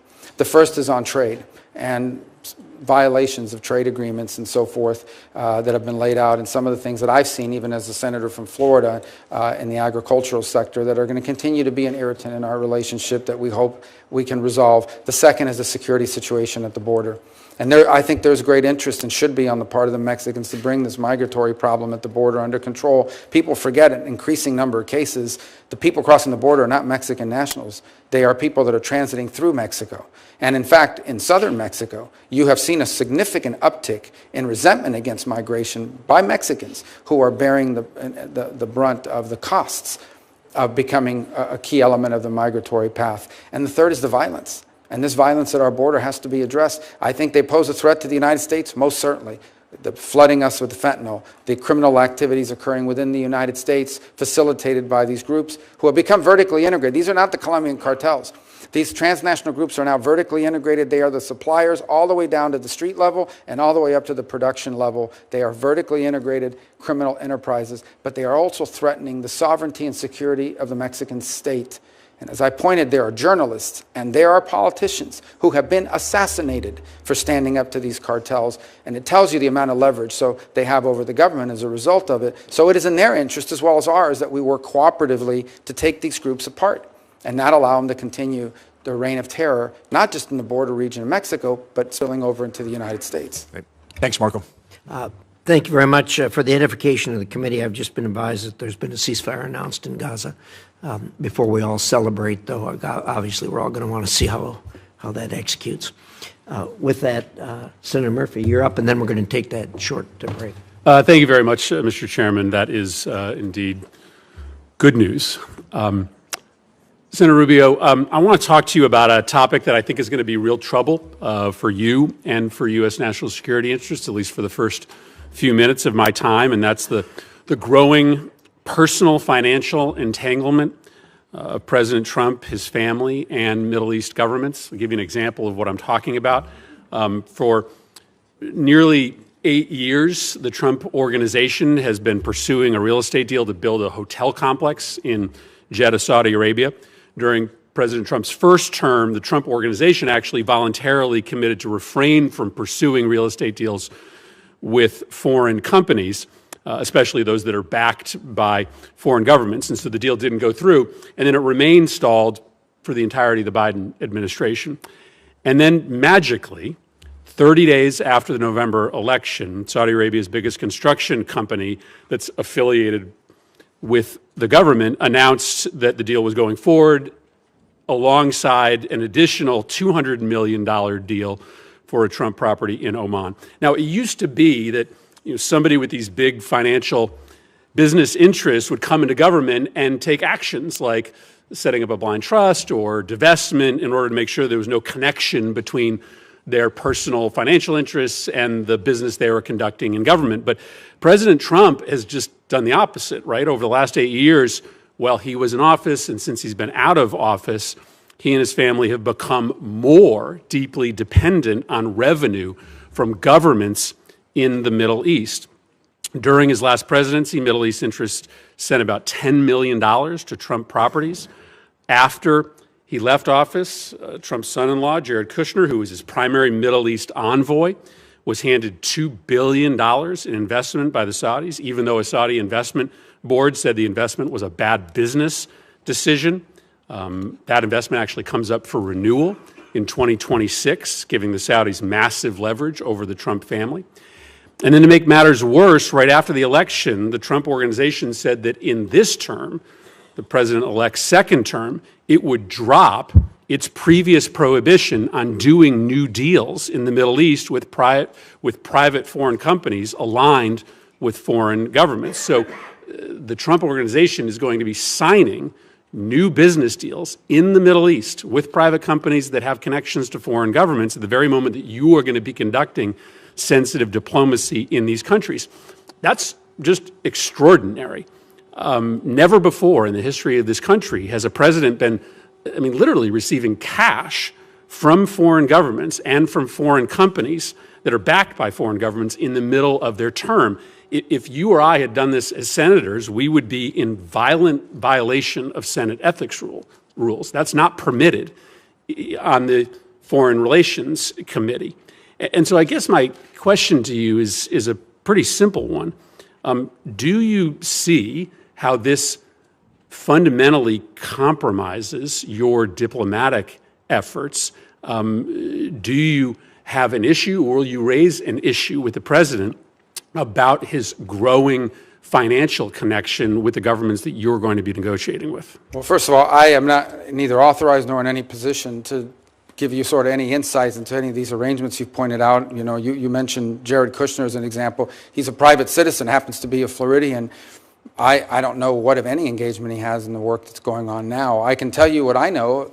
Obviously, I'm not in the State Department yet, but I can tell you as an example, the president's envoy to that region who was charged, Steve Witkoff, who was charged with being an envoy towards reaching an accommodation between the Israelis and the Saudis, has been working cooperatively and together with the Biden administration. And in fact, I dare to say that all involved deserve credit for the ceasefire that the chairman's just announced. But Steve Witkoff's been a critical component of it, and he has been involved in it from day one. I think the broader consideration about whether we want to see a Saudi-Israeli mutual recognition and relationship would be one of the most historic developments in the history of the region for all the factors we've discussed here today. It would be, and one of the impediments to it has been this conflict and the ongoing conflict and the lack of a ceasefire. I also think it's going to be important for the Saudis and others to be participants in post-conflict stabilization efforts in Gaza and beyond. So all I can tell you is that what I've said from the very beginning, from the opening statement, and that is our foreign policy is going to be driven, as the President's made abundantly clear, by whether some action makes America is in the interest of the United States and our national security. And that's what it's going to be driven by, and that's how all these policies should be judged by, and that's certainly the job that I believe I've been tasked with executing on. Well, let me then simply ask you this question. Do you believe that the President should refrain from doing new business deals with Middle East governments during his term in office? Well, my understanding, again, I'm speaking out of turn, but the President doesn't manage that company. His family members do, and they have a right to be in the business. I mean, that's the business that they're in. They're in the real estate business. They've been for a very long time, both domestically and abroad. They have properties in multiple countries. So at the end of the day, I don't know, his family is entitled to continue to operate their business. The fundamental question is not whether his family is involved in business. The fundamental question is whether that is in any way impacting the conduct of our foreign policy in a way that's counter to our national interest. And the President's made abundantly clear that every decision he makes and every decision we are to make at the State Department should be driven by whether or not it serves the core national interests of the United States. And that's how I hope our policies will be judged by, not what business his family is conducting while the President is here in Washington working not on his business, but from the Oval Office. You are correct. That is the fundamental question, whether or not a policy is being pursued in U.S. national security interests or due to the President's personal financial interests. That is the reason why, as United States Senators, we are not allowed to have complicated existing financial arrangements with foreign governments, because you do not want to create the impression that there is a conflict of motivation. And I just wished that this President applied to this incoming administration the same rules that we hold ourselves to as United States Senators. Senator Rubio, at the time I have remaining, just want to tackle two other topics. One that I know is of mutual concern to you and I, and that's the need to confront China in non-military ways as they try to exert influence around the world. Last time President Trump was in office, he was calling for pretty massive cuts to the State Department's budget.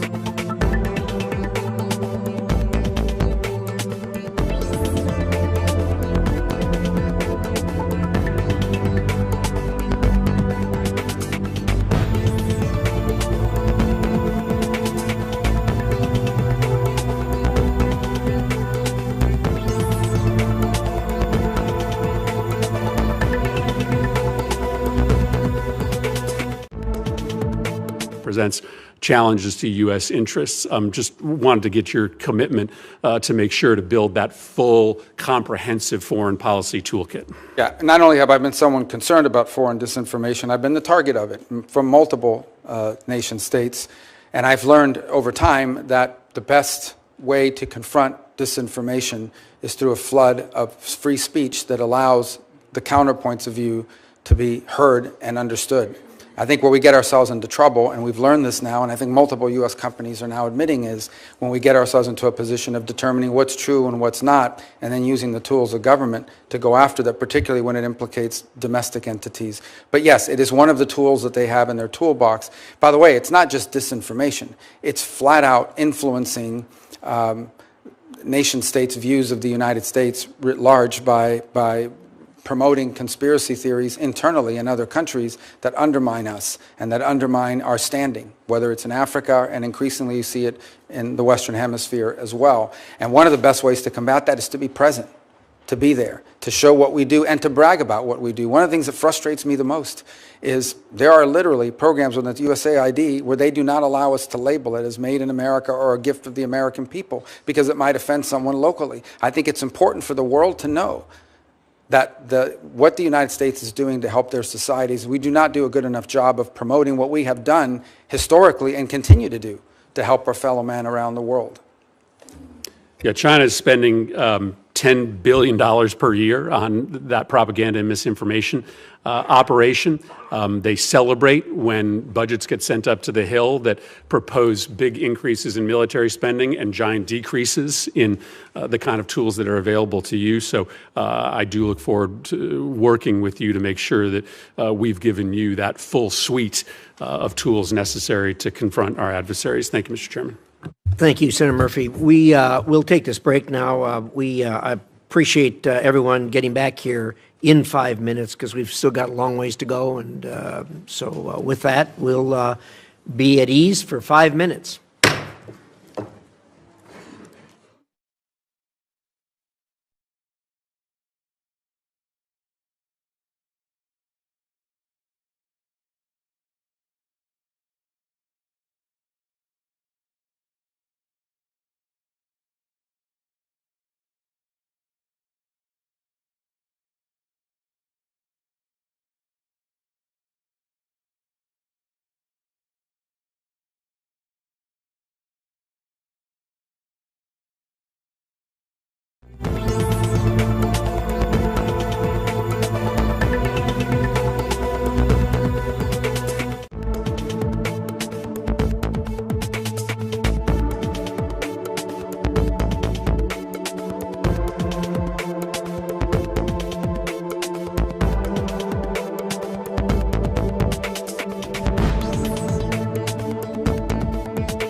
Committee will come to order.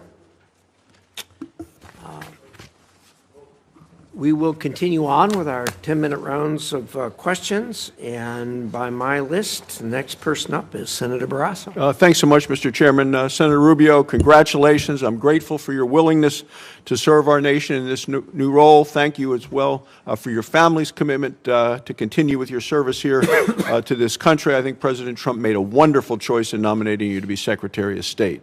Your extensive foreign policy experience and your deep understanding of international relations, I think, makes you a perfect choice for the position. While serving together in the Senate on this committee, I've seen firsthand your dedication, your knowledge, and your commitment to our nation's security. Your strategic insights, thanks so much, Mr. Chairman. Senator Rubio, congratulations. I'm grateful for your willingness to serve our nation in many challenges. Thank you. Talked about them in the past. You have my full and unwavering continue with your service here. I want to start with China. I think President Trump over the years we worked closely together to counter the significant threat that China poses to global policy experience and your deep understanding of international relations.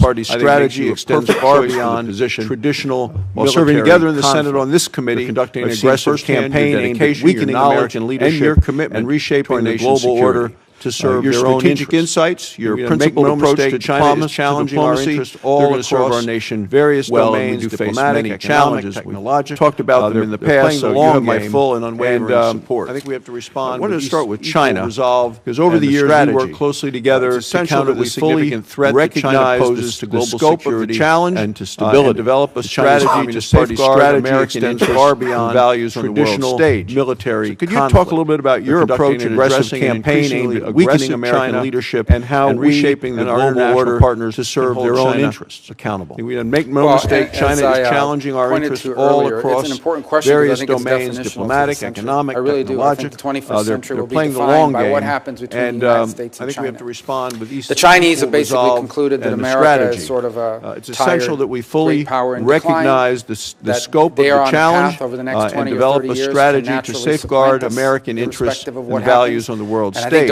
So could you talk a little bit about your approach in addressing an increasingly aggressive China and how we and our international partners I don't share that view. I think they have some significant domestic challenges. Well, and as I nonetheless pointed to I do think earlier, what we can't ignore important question because I think is it's that definitional at the current road that we're on right now, the 21st century will be defined by what happens much of their growth and their progress has come.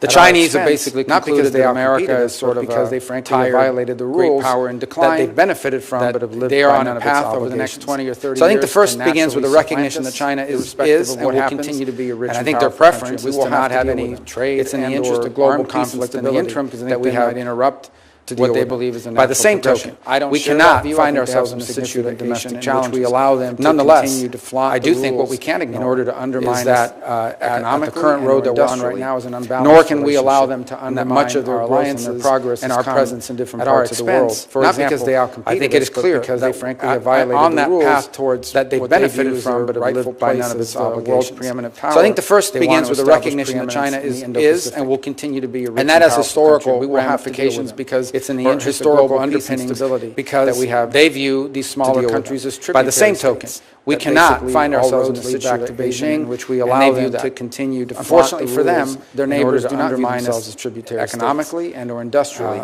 Nor can we allow them particularly true in places like South Korea, Japan, and our presence in different parts of the world. But also, for example, I think it is clear that on that path towards what they view as their rightful place as the world's preeminent power, they want to establish. At the core of our strategy has to be twofold. Number one, and that has historical ramifications, geopolitical balance, historical underpinnings in China, because to avoid they view any sort of countries as deeply destabilizing and worse for the world. But at the same time, ensuring and they view that it doesn't come at our expense. Unfortunately for them, we don't find ourselves in a world in which we are dependent on China or any foreign power. This is particularly true in places like South Korea, the raw materials that we need, for the ability to make medicine and others, for the ability to fuel our economy, have the ability to feed ourselves or our people. Disagreements. We cannot be a country that becomes dependent on foreign powers. So at the core of our strategy has to be twofold. Number one, ensuring not simply how we engage in the world, geopolitical balance between the United States and China. That is not the responsibility of the Department of State. Any sort of conflict that can be deeply destabilizing. Much of what's happened with China, much of what's happening now, ensuring is what we are not doing. It doesn't come at our expense. That we don't find ourselves in a world in which we are dependent on access to or any foreign power, minerals, and raw resources, the raw materials that we need for the ability to make medicine, for the ability to You fuel talk our about economy, China the playing by a ability to different feed set of ourselves or rules, our and they people. do the ones that we cannot be we a think of country as that traditional becomes rules. But dependent on and I foreign appreciate powers, your and comments so much of that to Senator Ricketts about involves China not and simply how we even the engage in the definition world, but of them also as a what we do here developing nation.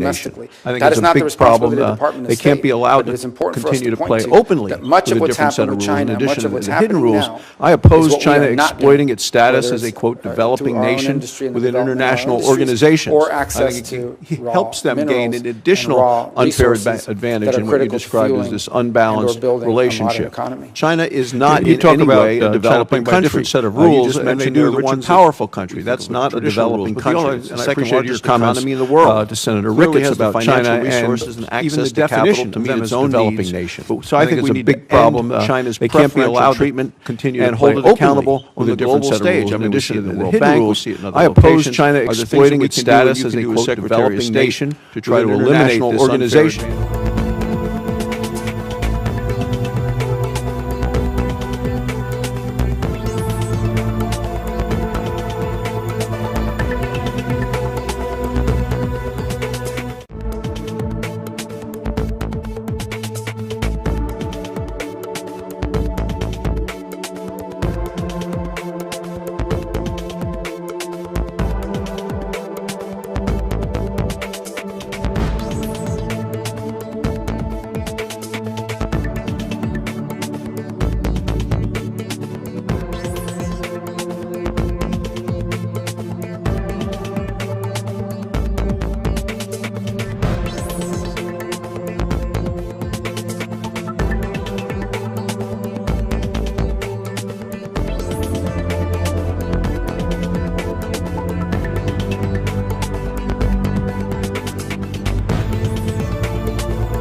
vote at the United Nations General Assembly. And they have worked hard to not just court, but entrap a handful of votes around the world, and including in our own hemisphere. If you look at the Caribbean Basin, in Grenada and places like that, where they go into these countries, and they don't just provide $1 million to $1 billion to build the stadium, they also give you $5 or $6 million under the table for your family and friends. They do that in place after place. We've seen that practice as well in Africa. So we need to understand that there has to be, in many of these parts of the world, look, we're not bribing anybody. We're not going to do that, and it's certainly illegal for American companies to do it. But it's hard to engage these countries who in many cases have legitimate needs when they say, the Chinese, we prefer to have your stuff, we prefer to have American investment, but you're not offering any, and so we're left with the only alternative, and that is to take the Chinese investment, even though it comes with strong strings attached that include things like debt diplomacy or debt traps and expectations of diplomatic cooperation at these international forums. My final question has to do, because you used the phrase, we need to be able to fuel our economy, and I'll talk a little bit about energy. Look, people who live in foreign developing nations, they want to be able to fuel their economy as well. They need a stable energy source to grow their economy, to improve lives. Many of the countries you've traveled to, and I have, we've seen what energy poverty can do to people to make it harder for them. You know, we have an ability to help these countries develop a stable energy supply.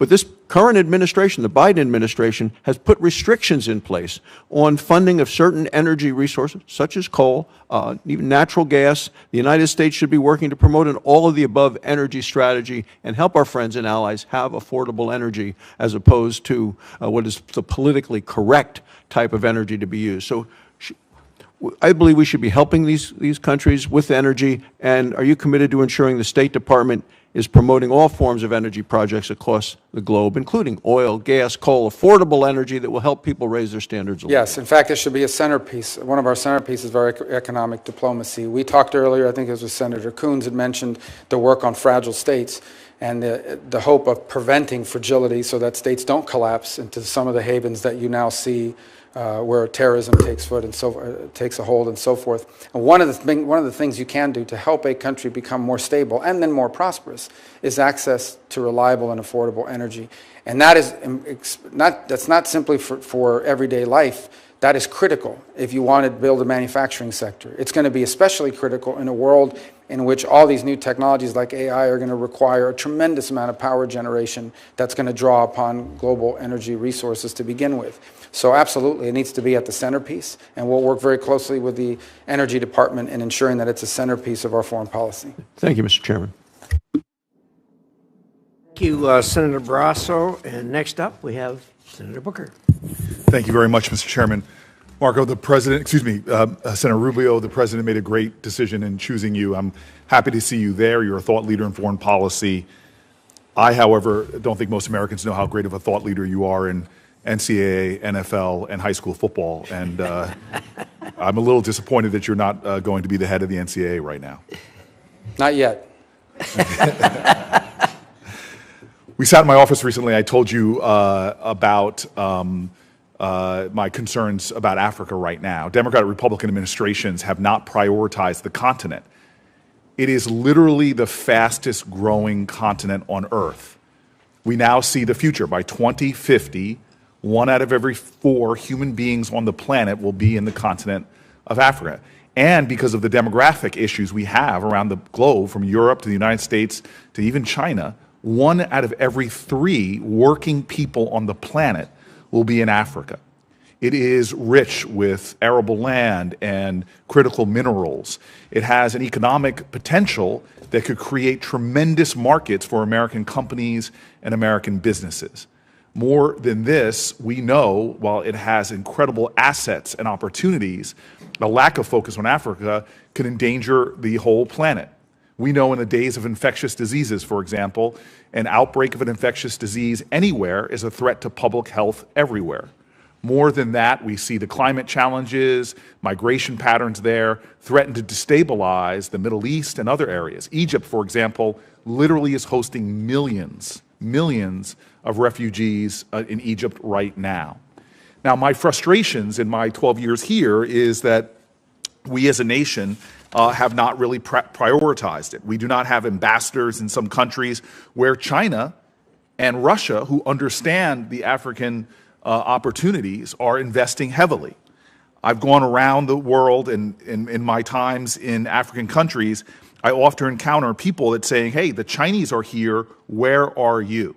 And it's not just ambassadorial placements. Other critical positions in embassies just aren't being filled. And therefore, we're being outplayed by the Chinese and the Russians. African countries and leaders have told me time and time again, we prefer you. We'd rather deal with you. We'd rather work with you. And we can see by legal immigration patterns that their people would rather our way of life than the Chinese or the Russians. But we are simply being outplayed in ways that we can counter if we had a real focus and a real strategy for engaging Africa. And the impact of U.S. engagement is real. And the backbone of our diplomacy is that diplomat abroad, is that Secretary of State on down, people saying this is a priority. I said this to you in our office, and I want to make it plain now that we are at a point in this country that what we do in the Senate and in the White House and in the State Department are planting seeds for the future. We could reap a tremendous harvest in 10, 20 years, prioritizing and emphasizing our work in Africa. And not to do so undermines the 3 points that you said at the beginning that I agree. Our foreign policy should be guided by what makes us safe, strong, and prosperous. And the future, in so many ways, is Africa. Could you just talk to me a little bit about how you are prioritizing it, how you understand the critical opportunities and the dangers of not engaging at a higher level than either the Biden administration, Trump administration, Clinton administration, Bush administration have done? Yeah, and I'll preface it by saying that obviously I'm not been confirmed yet. The president's not in office yet. There will be a national security strategy. That will frame much of what we do in foreign policy. So what I'm going to share with you basically here today is, as someone who will be at that table, some of the impressions that I would share with regards to our historic involvement in Africa and also some of our challenges moving forward. So the first, and you've already highlighted all of the things about the growth that's going to happen. They'll double in population between now and 2020, 35 or what have you. So it's extraordinary. That isn't just an interesting number. That's also markets. Those are also consumers. Those are also places that I think provide an extraordinary opportunity, properly positioned, for America to become more prosperous. Literally, more people that can afford to buy the things Americans provide, both in services and goods, and vice versa. So I think there's an extraordinary opportunity. Where I think some of our situation in Africa has fallen off has been, it's been, and rightfully so, heavily focused on counterterrorism and solely on counterterrorism in some places. And that's valuable and important. It is very difficult for a country to progress or move forward if they are in fact a haven, that's open. And so, the freaks come out at night and you've got the terrorist groups that are operating and undermining that country. So it's not that it's unimportant. I think we're also learning from the Sahel how quickly the situation changes. Despite significant counterterrorism contributions, each of those countries have pivoted to their great mistake, grave error, towards the Africa Corps led by Russia. These people are not any good at fighting counterterrorism and unreliable, and I think the moment will come when they'll realize that, and maybe there will be a new opportunity to engage. On the flip side of it, if you look at littoral West Africa, there are real opportunities there for, and in fact, ongoing engagements, not just on counterterrorism, but on economic progress. I look in the north to Morocco, another place where we have already seen substantial improvements because of the accords, but also because phase 2 of that relationship that continues to build. You also talk about one thing that I don't think has been talked about enough, and I think we hear the term as a 19th century term. The impact that malaria has is not simply a health crisis or humanitarian crisis. It has deep economic crisis, deep economic implications. It pulls kids out of school for long periods of time and not end their lives. It literally sets people and communities back. Humans and people are the greatest resource of any country. And the cost benefit of an investment, leveraging private partnerships to deal with things like malaria, pays extraordinary dividends if appropriately done and channeled. And that is something that I think could, as part of an overall approach to Africa, be included in things that you could argue are improving our prosperity, our security. Thank you, Senator Rubin. You've affirmed a lot of this to me in our private talks. I just want to make an emphasis publicly here that the disinformation in Africa, and you've mentioned disinformation writ large, but, for example, the Washington Post published an article in October detailing how Russian propagandists targeted U.S. anti-malaria programs in Burkina Faso. The Africa Center for Strategic Studies report published in March 2024 highlighted how Russia and China are leading sponsors of disinformation campaigns in Africa that are showing incredible success because we aren't doing a coordinated campaign to counter their misinformation. And so I'm looking forward to working with you. I hope that you'll prioritize this for the sake of America's future, that you could be the Secretary of State that says we have a vision for Africa and we're backing it up, not just from the Secretary of State's office, but all the way down to making sure key resources are invested in countering disinformation, as well as making sure that we have personnel in there. It's not a popular post, as you know, for many State Department people. We've got to make it that way and let people know that they're helping to define the future of not just the United States, but humanity by focusing on Africa. I cannot let my time expire without talking about the biggest humanitarian crisis going on the planet Earth right now. What is happening in Sudan, it's been called by our country a genocide. There's a famine being declared in areas where you're seeing unbelievable levels of systemic sexual violence going on. I traveled to the Sudan border with Chad and saw humanitarian crises like I'd never seen before, and I've been around the world looking at humanitarian crises. We have a great special envoy who you've already positively name-checked in this confirmation hearing. It is so important and vital that work continue and that we work for diplomatic solutions. There are a lot of our allies who've been implicated in fueling this crisis. This is an opportunity to end this crisis by diplomacy, to bring about one of the most important peace processes there are. And I'm hoping that you and incoming President Trump will prioritize that. Yeah, in an era in which the term genocide has been misappropriated to almost a global slander, an international slander, this is a real genocide. By its very definition, this is a real genocide. This is the ethnic targeting of specific groups for extermination, for elimination, by groups, by the way, that are being funded by nations that we have alliances and partnerships with in other parts of the world. And we should express that clearly.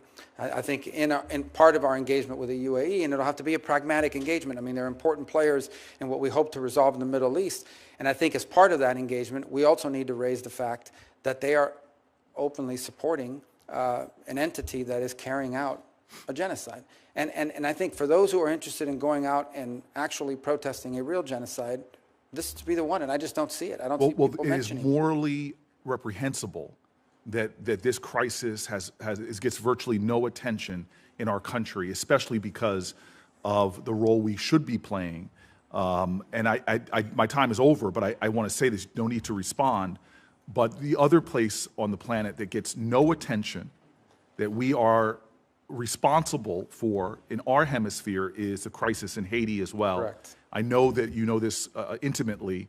And again, I just want to keep calling out these moral omissions of our country, often, at least in the press, of an inability to focus our compassion, empathy, and understanding of our interwoven destinies with places like Africa and places like Haiti. Thank you, Senator. Thank you, Senator Booker, for that. Those are things that needed to be said. Having said that, you have underlined probably the most difficult crises we have on the planet, and I think everybody's ready to sign up on a path forward. So far, nobody's laid out that path forward. And you're right. We have an obligation to at least try to design a path forward. And when that happens, I have no doubt that we'll pull together Republicans and Democrats and as Americans to do something about this. But I'll tell you, the identifying who are the people there that are the good guys that you can partner with is very, very difficult, as you know. Thank you. Thank you, Senator Rubio, for your comments in that regard. We will move now to Senator Paul. Senator Rubio, congratulations on your nomination. One of the questions that I've asked over time to secretaries of state as well as ambassadors and others from the State Department is, can you name for me instances where sanctions have changed behavior for the better? Now, I'm not going to ask you that question now. I'm going to wait till you come back to ask you. There's a preview of what I'll ask you the next time. But the reason I bring that up is that I think hopefully people think of sanctions as a way of trying to modulate behavior. You want better behavior out of a country. A country's doing something you don't like. You'd like them to change their behavior for better through sanctions. And I think it rarely works. And I think we pile more on. Now, some would say, well, sanctions are just to punish them, and we just want to, Russia invaded Ukraine, we're just punishing them. And so as punishment, they kind of work. I don't think they're deterring Russia's behavior or changing it. But really, sanctions can have effect in a couple of ways. I think the threat of a sanction, the same way the threat of a tariff can have an effect on behavior. But once placed, I think a sanction or a tariff only has effect on someone's behavior if you remove it. Now, you mentioned earlier a little bit about discussing ways to unwind some of the sanctions ultimately on Russia.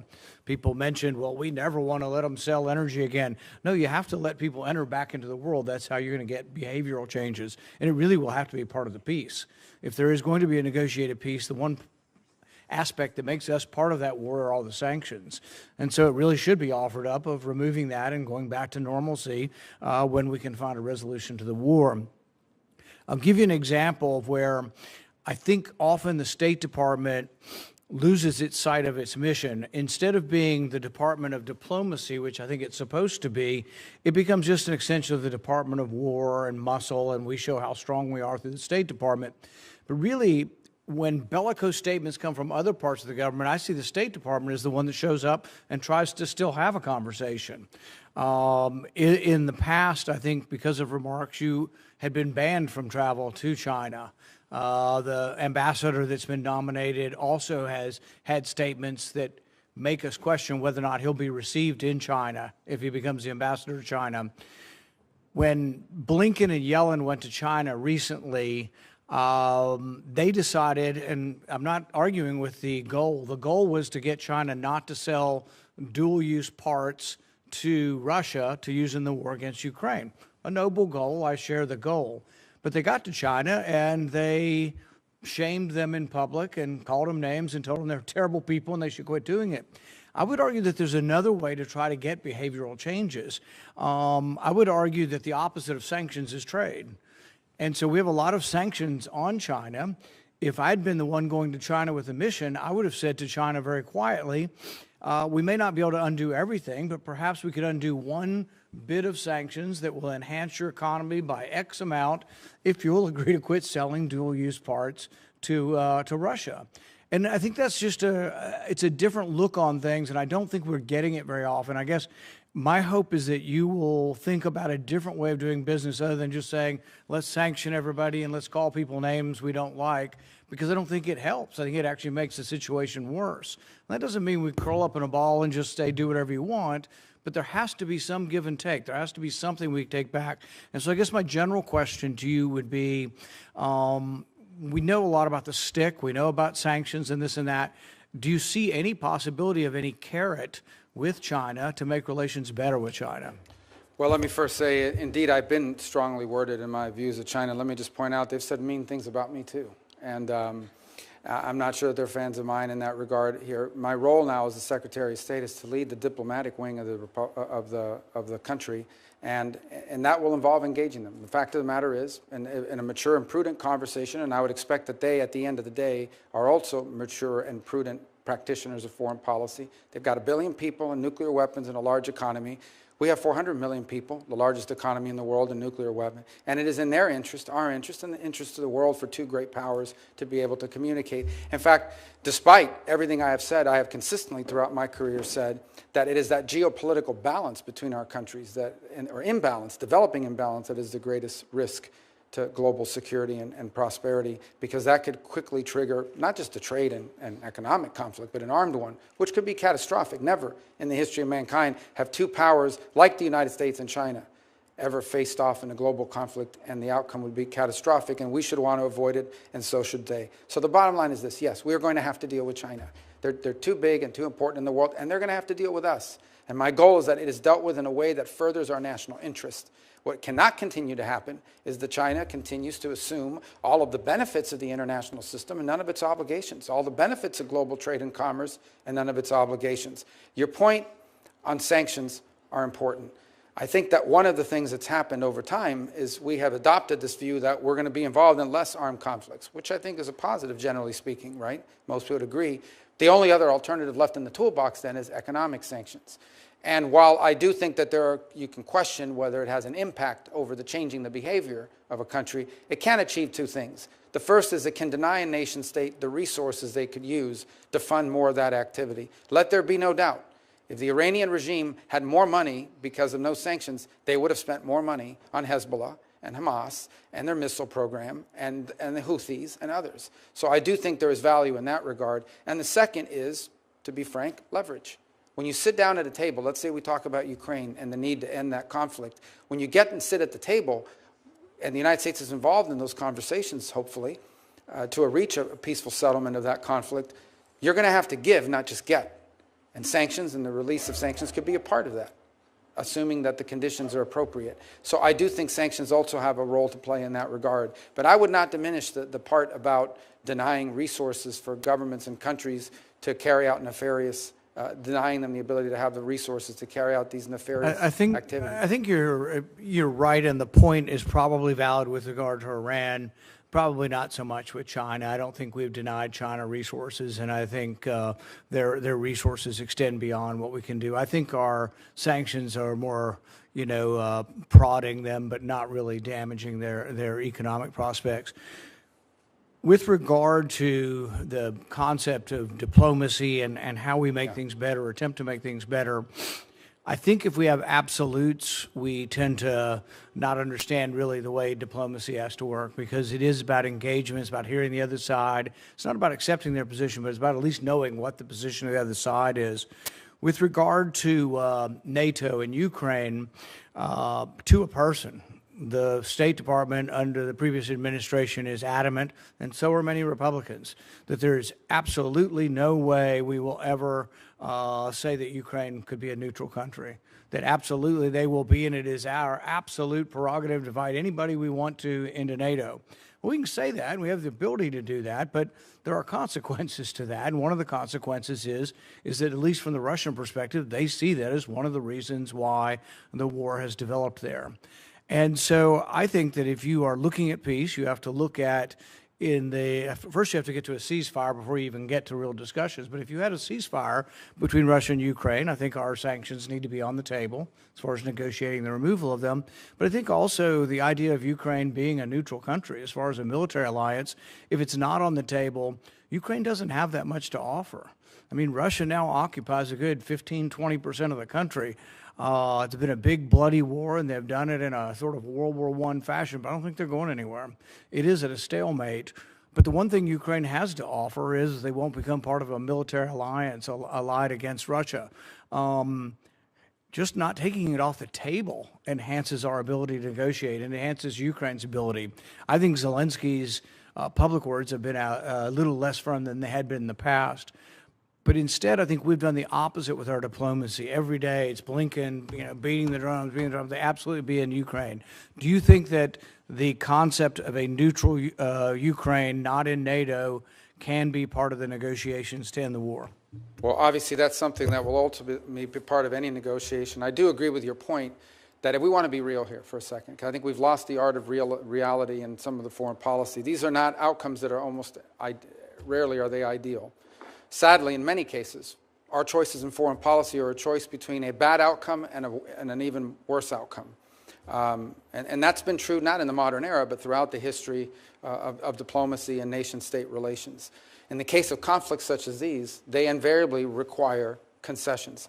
I don't think it would be wise nor appropriate before we're even in office or even at any public forum such as this to discuss the parameters of what those potential concessions can be for either side. Suffice it to say, I do think, to be honest with the committee and the full Senate, if you want to reach agreements to end armed conflict where people are dying on a daily basis and enormous destruction is occurring and a great potential for escalation exists on a daily basis, if we want to be honest about bringing that to an end, true diplomacy will require concessions from every party engaged in those conversations.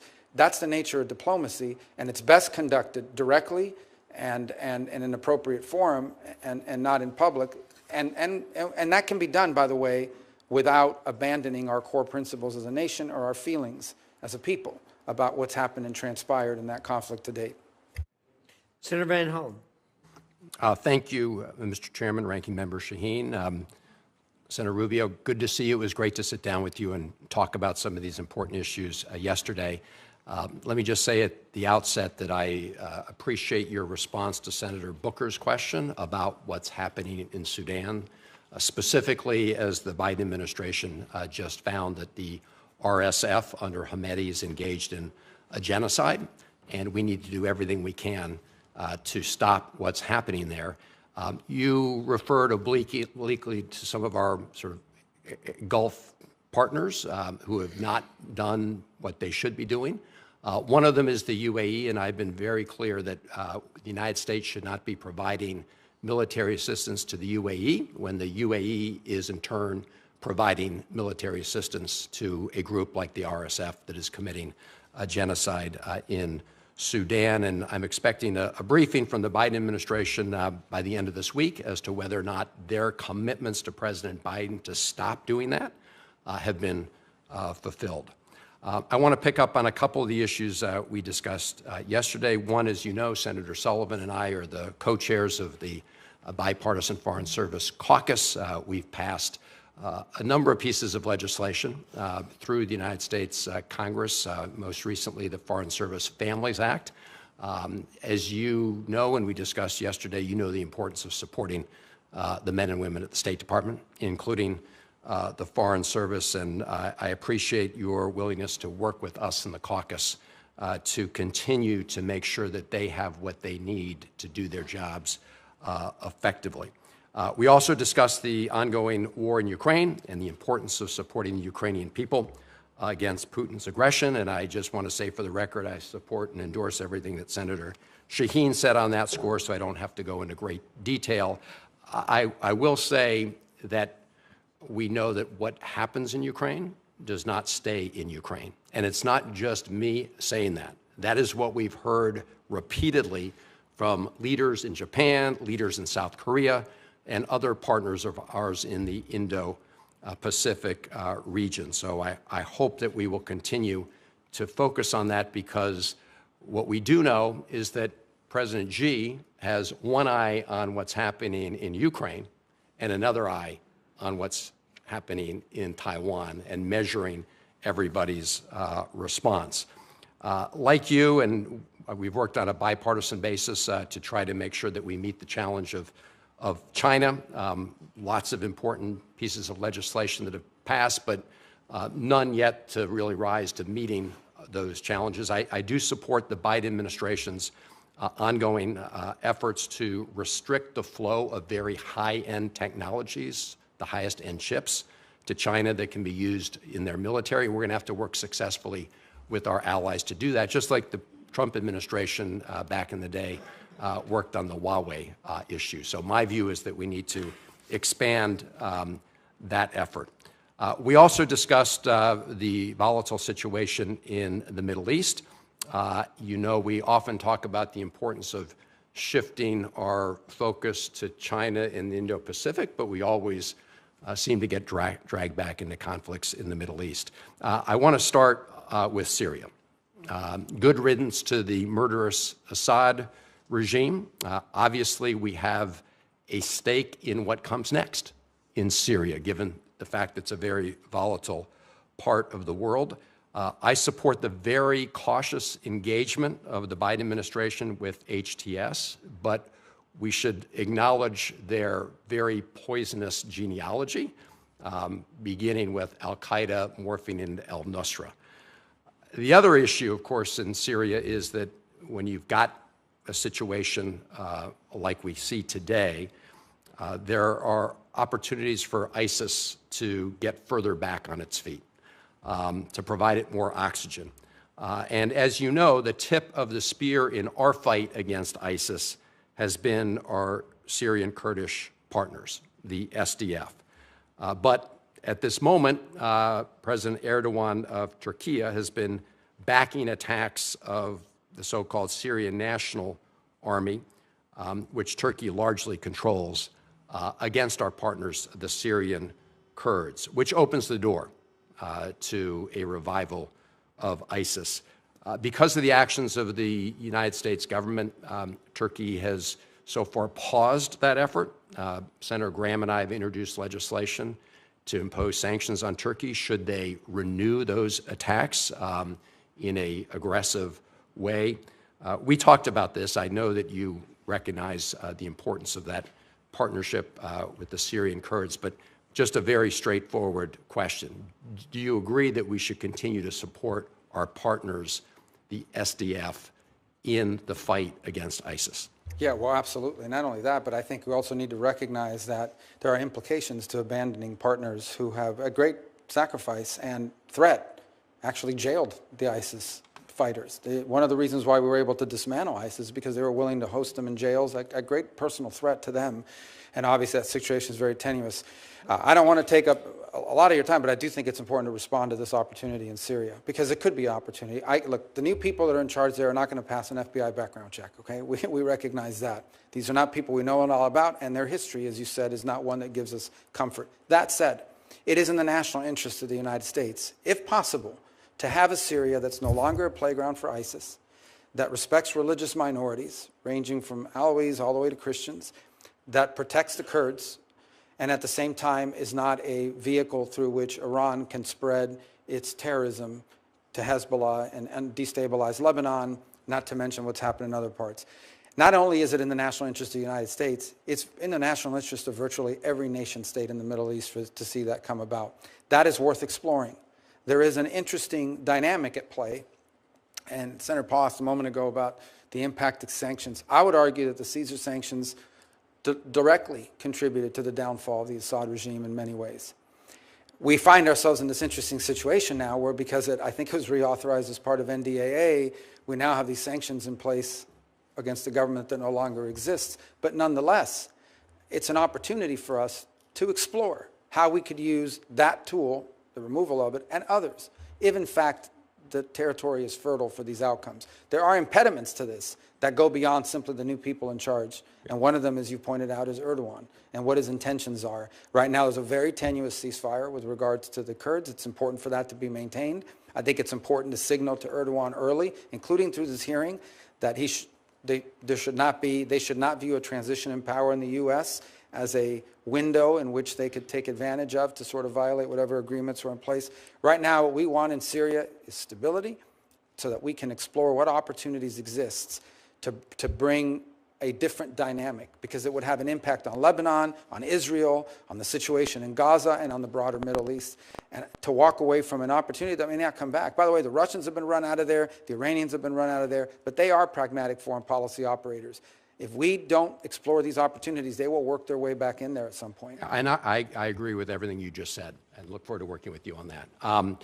Let me turn to the Israeli-Palestinian conflict, which we also discussed yesterday, and we all witnessed the horrific October 7th Hamas terror attacks on Israel. We've also witnessed the devastation and human rights catastrophe in Gaza. Like you, I've met Israeli families who lost loved ones on October 7th. I've met with hostage families. I've also met with Palestinian families who lost kids and other innocents in this war. So I was very pleased to see the announcement today of the ceasefire and the return of hostages. Let us pray that it holds and that it is implemented. But of course, as we discussed yesterday, the question is what happens next. And we all agree that Hamas can have no role in the governance of Gaza or any other place. We also know that for all its flaws and faults, the Palestinian Authority has recognized Israel's right to exist for the last 30 years since the Oslo Accords. Their security forces are trained by U.S. Forces. They today are fighting Palestinian militants in certain parts of the West Bank. But at the same time, their funds have been restricted by the Netanyahu government today. These are the funds that belong to the PA. We've seen a record increase in the number of settlements in the West Bank. And so the PA is not able to deliver on what had been the hope of Oslo, which is self-determination, security, and dignity for both Israelis and Palestinians. So you have said that the ideal way forward, recognizing that we've been at this for a long time, is a two-state solution. There are members of the Netanyahu government that today want to annex all of the West Bank. So my question is, do you agree that annexation would be contrary to peace and security in the Middle East? And what is your vision going forward? First, let me say that, yeah, the idea would be that there not be conflict and the people could live side by side with one another without being in conflict and the ability to pursue prosperity. Sadly and unfortunately, the conditions for that to exist have not been in place for some substantial period of time. I point to you as an example, back in 2020, the Trump administration offered $58 billion, or about $50 billion, or $58 billion, $58 to $50 billion in investment to the Palestinians. And that included, I believe, 28 or 29 billion specifically for Gaza, and it was rejected. That offer was made back in January of 2020, and then it pivoted over as a result of that rejection to what we now know as the Abraham Accords. Second, I would say that Israel is a small nation who at its narrowest point is 9 miles wide. It has been historically surrounded by enemies that seek their destruction. Hezbollah to the north, Hamas to the west, Iran further north with nuclear weapons, constantly. In fact, I would argue that if Israel had not been firm and strong in its response in this endeavor, most recently, they may very well have faced an existential threat, as they continue to in many ways. Now, here's the good news, and it's not just about the ceasefire today, although that's very important. The good news is that potentially we have had a dynamic shift in the region that has an historic opportunity, if appropriately structured and pursued, that changes the dynamics of what might be possible. And that, we've discussed Syria, we've discussed the events in Lebanon quite a bit as well, the degrading of the Iranian capability, which I hope will continue, and hopefully the ability to reach some agreement between Israel and Saudi Arabia on normalization and being able to engage both for their mutual security and also economic prosperity. The real open question for the Palestinians is, who will govern? Who will govern in Gaza in the short term, and who will ultimately govern? Will it be the Palestinian Authority or some other entity? Because it has to be someone. That was the initial goal for Gaza when the Israelis withdrew from there, and they turned it over. And they turned it over with greenhouses, and they turned it over with all kinds of economic development. Hamas won an election. They took over, and they destroyed the place and built tunnels for terrorists to operate from.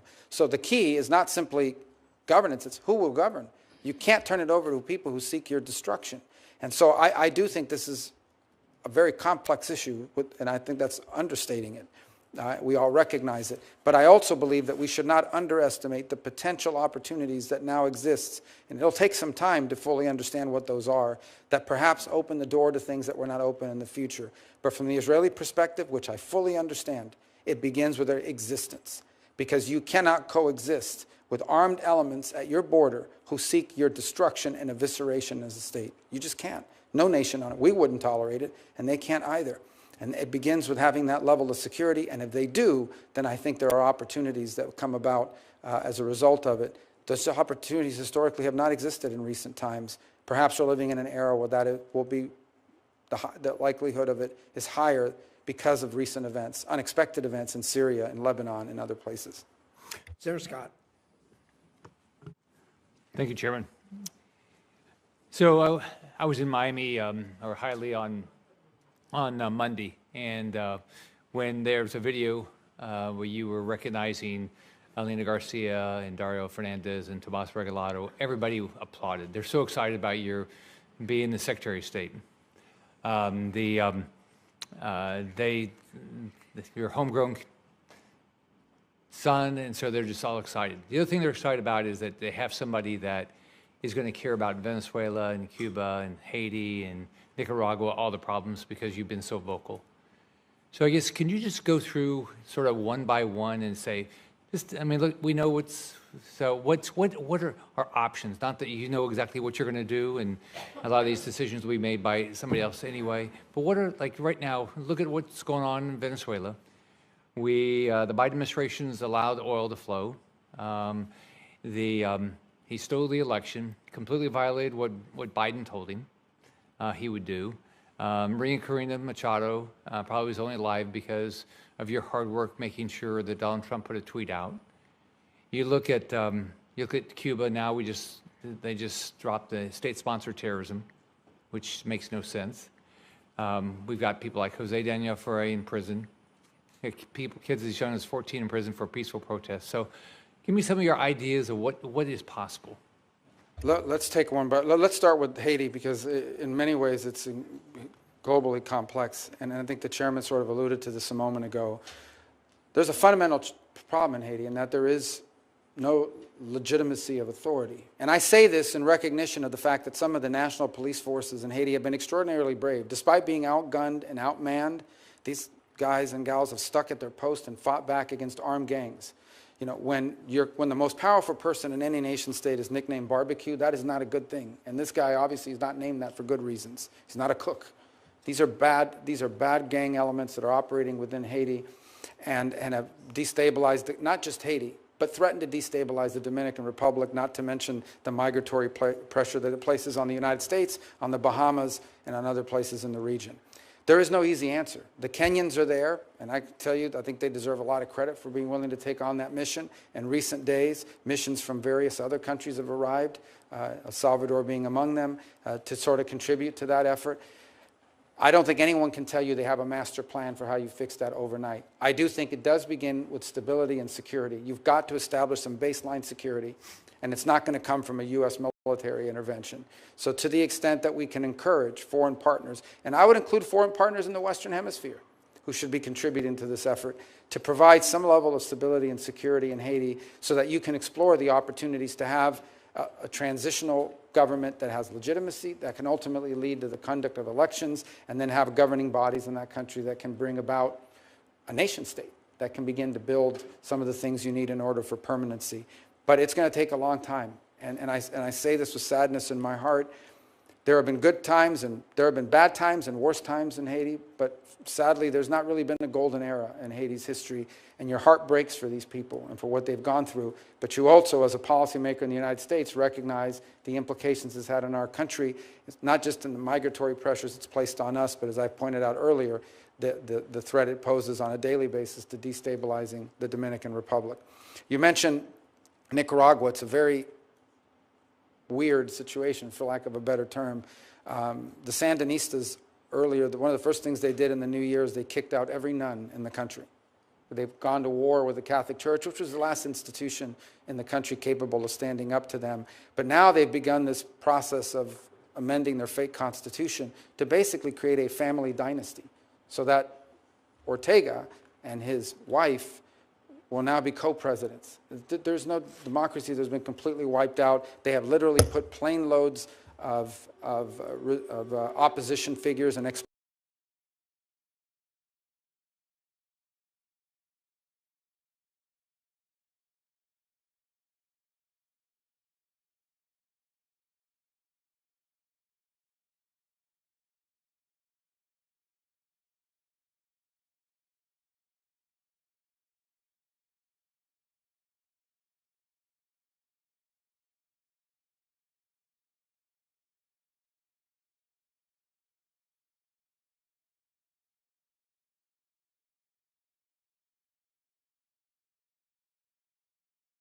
they have been direct contributors to the migratory crisis we face at our southern border. And the third is the Nicaraguans have basically invited the Russians to establish a military naval presence in Nicaragua, in our hemisphere.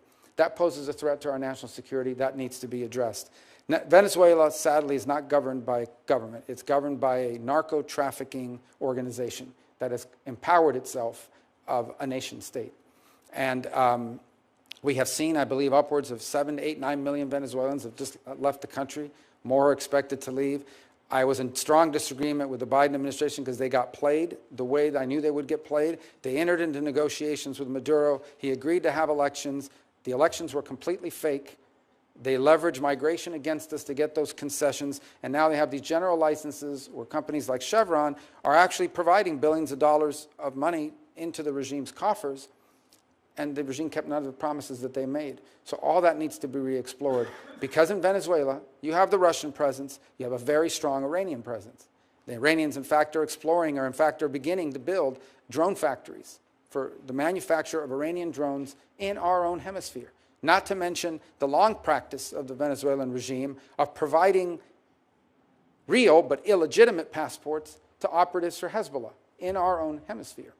And lastly, and I leave it lastly to Cuba because it's one that's been more enduring, the problem in Cuba basically is that despite being a communist regime and Marxism not working, is that they've decided, and they thought what they would do is that they would create this holding company. It's called Gaesa. It is a company that they own by the Cuban military, and that holding company owns everything that makes money in Cuba. If it makes money in Cuba, they own it, and it generates revenue for them. The Miami Herald just did an expose on Gaesa. And while you have electrical blackouts and you have all these other problems economically in Cuba, Gaesa is sitting on billions of dollars that they've generated for their permanency. In 2017, the Trump administration sanctioned Gaesa. Unfortunately, the Biden administration lifted some of those sanctions and restrictions a couple of years ago, which increased the amount of money they're able to generate through things like manipulating remittances and the like. And then yesterday, the Biden administration announced they were rescinding all of the sanctions on Gaesa, which basically the sanctions were this. You can do business with an independent individual Cuban, but you cannot, it's the regime that doesn't allow it. You cannot do business with anything owned by that government-run entity. And yesterday they lifted the sanctions on them. Now, the new administration is not bound by that decision, but nonetheless that's what's in place. Ultimately, the reality, the moment of truth is arriving. Cuba is literally collapsing, both generationally in terms of all the young people leaving, but it's also collapsing economically. They are now living on 20 and 21-hour rolling blackouts and some days longer because Marxism doesn't work, because they're corrupt, and because they're inept. And they're going to have a choice to make, those that are in charge there. Do they open up to the world? Do they allow the individual Cuban to have control over their economic and political destiny, even though it threatens the security and stability of the regime? Or do they triple down and just say, we'd rather be the owners and controllers of a fourth world country that's falling apart and has lost 10% of its population in the last 2 years? And that's a dynamic that they're facing right now. I hope that they will choose the path of empowering the individual Cuban, so that the individual Cuban has the ability to do what the peoples of virtually every other country in the hemisphere have been able to do at least once in the last 60 years, and some more than once, and that is elect their leaders, vote for their leaders. You think about what happened here today. The Cuban people have no idea what it's like to have an authority figure or someone in charge and power, like I am as a U.S. Senator, sitting here having to answer questions from his colleagues, and also having to have people in the back screaming and protesting against you. You can't do that to a Cuban official. You can't question their decisions. The Cuban people have never been able to participate in a political process for almost 70 years now. And they're entitled to that as much as the people of Colombia and Argentina and Paraguay and Peru and virtually every other country in the region has enjoyed. So let's assume you have this job, you're confirmed, you have the job for 4 years. What would your definition of success be? With regards to generally? Your job. You're just... The alignment of our foreign policy to our national interest has been defined the security, prosperity of the American people. And that's, and by the way, I would define that as success for the country. What I would define as success for the State Department is not just that alignment, but making the State Department highly relevant again. Sadly, and I think I've shared this with you in some of our meetings with many of my colleagues, what has happened over the last 20 years under multiple administrations is the influence of the State Department has declined at the expense of other agencies and also at the expense of national security councils because it takes so long for the State Department to take action. And so increasingly you stop getting invited to the meetings and they stop putting you in charge of things because it takes too long to get a result. So we want the State Department to be relevant again, and it should be, because the State Department has a plethora of talented people who are subject matter experts and who have skills in diplomacy, and it's not being fully utilized because increasingly on issue after issue we've seen the State Department marginalized because of internal inertia, because of the way the structure works. So we have to be able to we have to be at that table when decisions are being made, and the State Department has to be a source of creative ideas and effective implementation. So I would define making the State Department relevant again in the setting of our foreign policy as critical.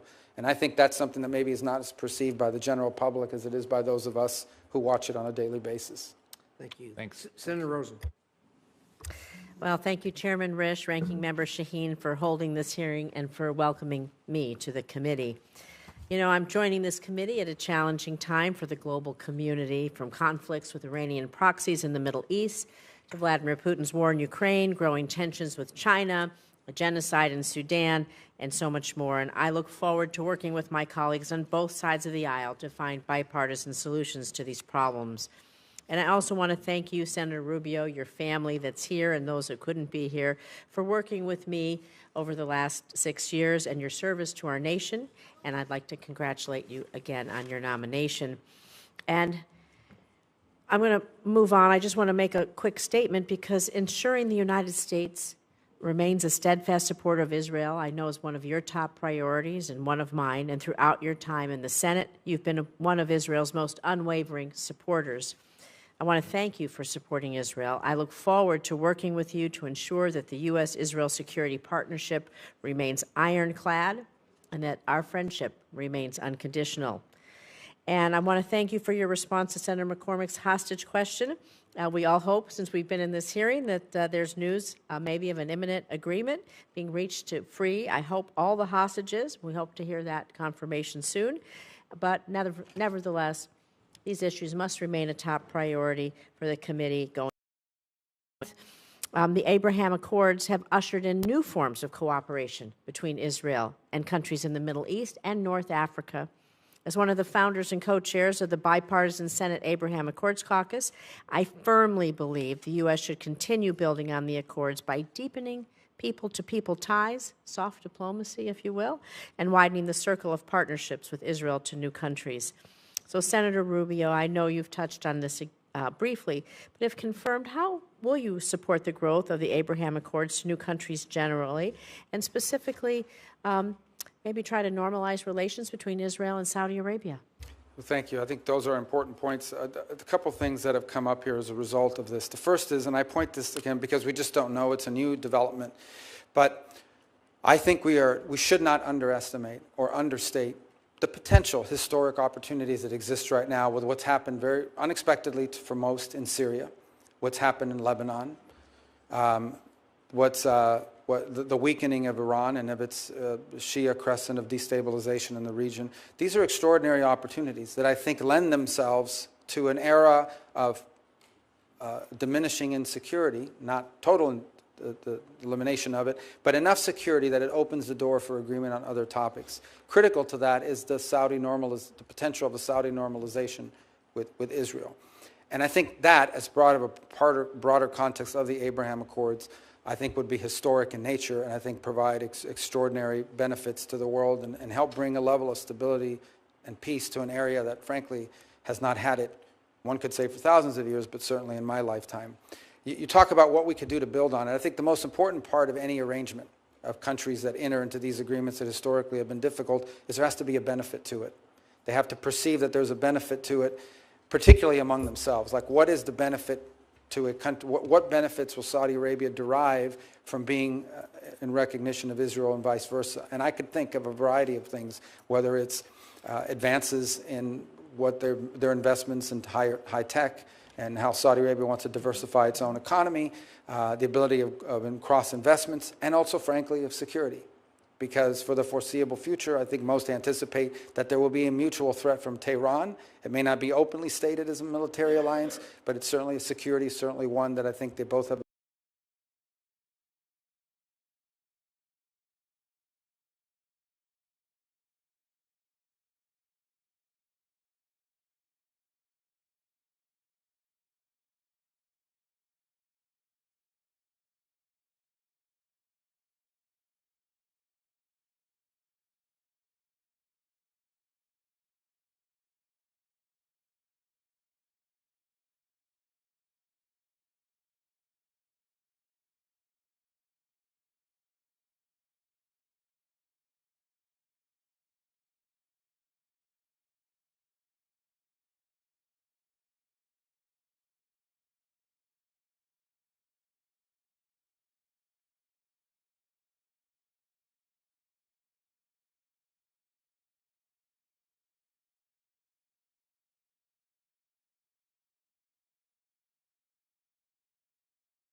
be openly stated as a military alliance, but it's certainly a security, certainly one that I think they both have.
Times have been weaponized against either through noncompliance or through a creative reinterpretation. And that extends to trade all the way down to treaties such as this. Speaking of Mexico, I know that in different quarters we've had people suggest that the cartels be identified as a foreign terrorist organization. And as I've looked into that, it feels like the right thing to do because, of course, the cartels are wreaking havoc and misery and death and destruction, not only here in the United States, but also in Mexico. But I worry a little bit about some of the unintended consequences. For example, does that create some new category of asylum, perhaps, for people who claim that they are victims of cartel activity that otherwise wouldn't exist? What's your view about the designation? Well, and I think this question was asked earlier, so I'll tell you what I said. The first is that they most certainly are terroristic in their nature. They terrorize Mexicans, they terrorize on the U.S. side.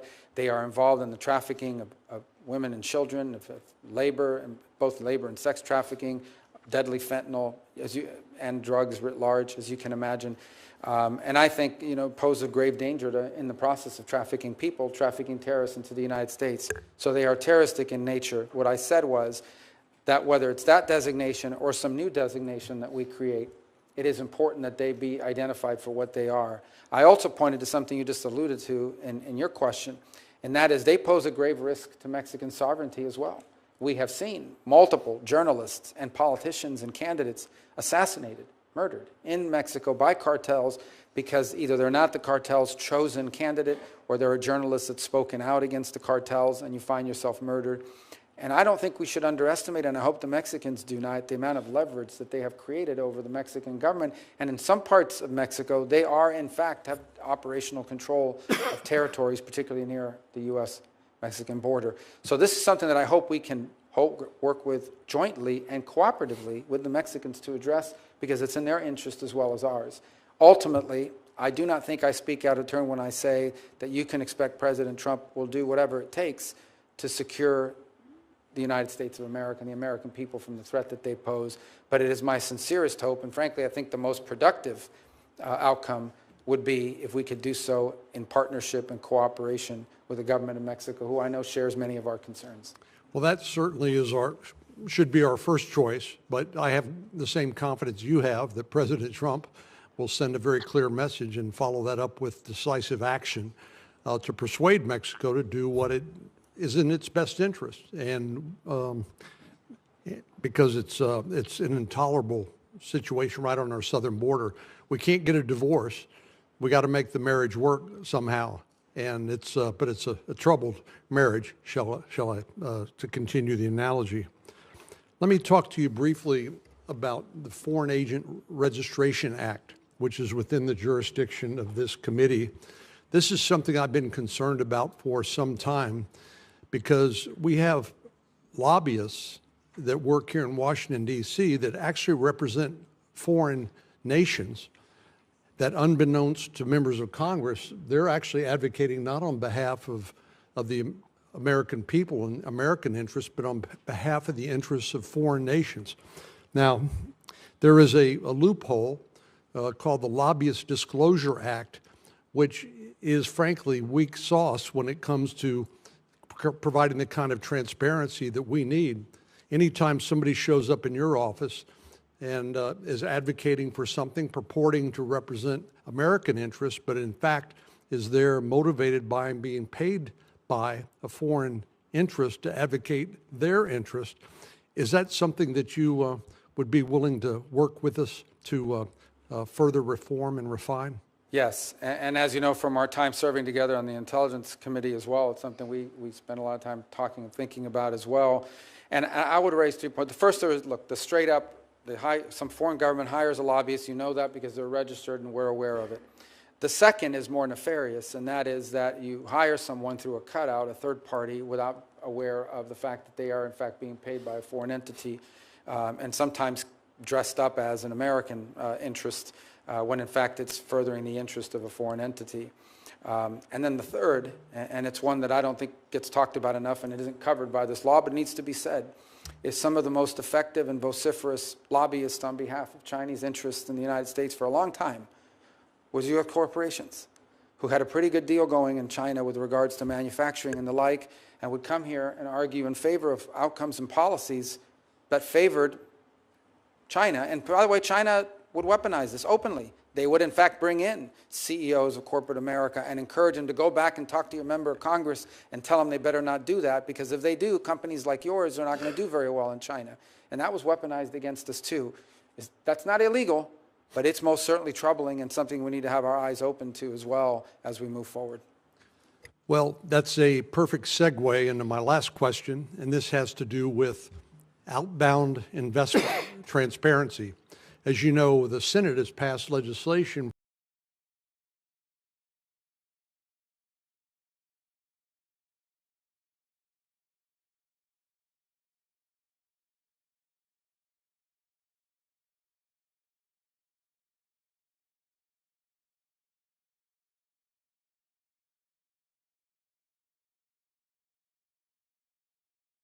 civilians or the private sector and government. Under Chinese law, the private sector, so-called private sector, is required to share any and all information that might be of use to the People's Liberation Army or to the Chinese intelligence agencies. And it is not a stretch to say that due to the tactics of people like, or strategies really, of people like Deng Xiaoping, who said, hide your motives and bide your time, we've seen massive U.S. investment in China, which has not only helped them rebuild their economy, which is fine, but more ominously rearm their military, modernize their military so that they become a threat not only to their neighbors in the region, but to world peace.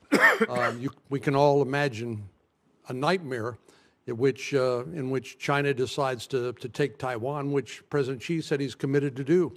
So I think it just makes sense for us to have more transparency so that as policymakers, we can then figure out what is the right policy. I could care less whether American companies want to build more Burger Kings or Starbucks in China, but I do care if American companies are investing in dual-purpose technology or in ways that would undermine the national security of the United States. Do you share that concern? Absolutely. And in fact, I shared it beyond just simply what you've discussed. This was a few years ago when the Thrift Savings Plan, the retirement 401k basically for federal workers, was investing in funds that are going directly to Chinese military use. So you think about it, there were people serving in the armed forces of the United States whose retirement funds were being invested in companies that were building the weapons designed to one day blow the ship that they served on, even the Indo-Pacific. And in the case of other private sectors, you're right, every sector is not created equal in terms of the threat they pose to our country. But at a minimum, we should have insight into whether American investment dollars, be they institutional or individual, are going through the funding of activities designed to undermine the United States of America. That's a core national security interest. Thank you, and Godspeed. Senator Kane. Thank you, Mr. Chair. Ranking Member Shaheen, welcome the opportunity to work with you in this Congress. Senator Rubio, congratulations on your nomination. If you're watching the hearing, you probably noticed senators coming in and out, and most people understand why that is, but for those who don't, we have a lot of other hearings, a lot of other responsibilities. We get in a queue and kind of know when our questioning time is coming up. I decided that I would show up, albeit 11 minutes late, and stay because this is so important to the country and to me.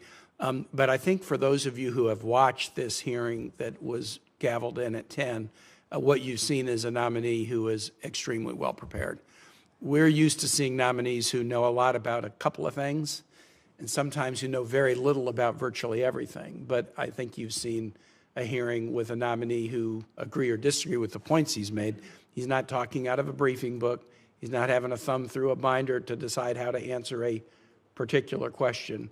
I've always been struck in working with Senator Rubio on this committee since I came to the Senate in January of 2013 that he has a very well-developed sense of the world and a passion and interest in all corners of it. I was particularly happy that he was nominated for two reasons. One, we have worked together significantly on legislation touching many different areas over the years, and one was referred to by Senator Shaheen, legislation to send a clear message that NATO and the U.S. participation in NATO is not just simply an executive priority that could come and go depending upon the Article II Commander-in-Chief, but it was also something so important that Congress would say that the membership of the United States in NATO is something that Congress would want to weigh in on should there ever be a decision by an executive that we should back out of NATO. And I think sending that message from Congress has been a very important thing that has led to a NATO that is expanding. Finland and Sweden, where the polling would have been de minimis 10 years ago for joining NATO, are now in. And I think a strong message from Congress is part of that. Obviously, the fear of Russia is a huge part of it, but a strong message of congressional support is part of it. I'm particularly proud that the Virginia National Guard has now struck a deal under the State Partnership Program where we are partners with the military in Finland, a very capable military. And the first exercises of the Virginia Guard with the Finnish military will start next month. I'm very excited about that. The second reason I was particularly gratified to see Senator Rubio nominated for this position is he cares about the Americas. I cast my first vote in a presidential election in 1976. I have not seen a single administration, Democratic or Republican, that has devoted enough attention to the Americas. We devote attention to it in a time of crisis and then move our attention elsewhere. It seems like secretaries of state have often thought that the world only has an east-west axis and not a north-south axis, and Senator Booker addressed that with his questions around the attention that should be paid by the United States to Africa. I feel that very strongly about the Americas. I don't have to ask Senator Rubio questions to gauge his interest and attention level. Everyone who comes before the committee tells us they're really interested in the Americas, only to find that they end up spending all their time somewhere else. I don't have to ask that question of this nominee to know that he has a passion about the nations that are our nearest neighbors, a passion about the nations who are so connected to us in our cultural roots and in our family ties. And it is so important, not just because China and other nations are now getting into the area. I don't want to have a new Monroe doctrine that we only care about it to keep Europe out of it. We only care about it to keep China out of it. We ought to be paying attention because we're connected to these nations, and things will go better for us if things go better for them. So to you, Senator Rubio, I'm very, very happy that you're nominated for this position. Two comments, then one particular question. One, the status of career ambassadors. I think it is a norm for every administration to ask ambassadors to tender their resignations, and it is certainly the norm for the political ambassadors to be politely let go the day that the new administration comes into place. And I think that's an expectation that everybody has. We get that. For the career ambassadors that are in place, they have been asked to tender their resignations to the incoming administration, and that's normal. But I would hope that the administration would consider, if their career, keeping him in place until their successors are ready. Because to swap out a career ambassador for a career chargé does not advance our ability in any way to operate in nations. There is a cachet that comes with being a confirmed ambassador that really helps you with continuity and diplomacy in these nations.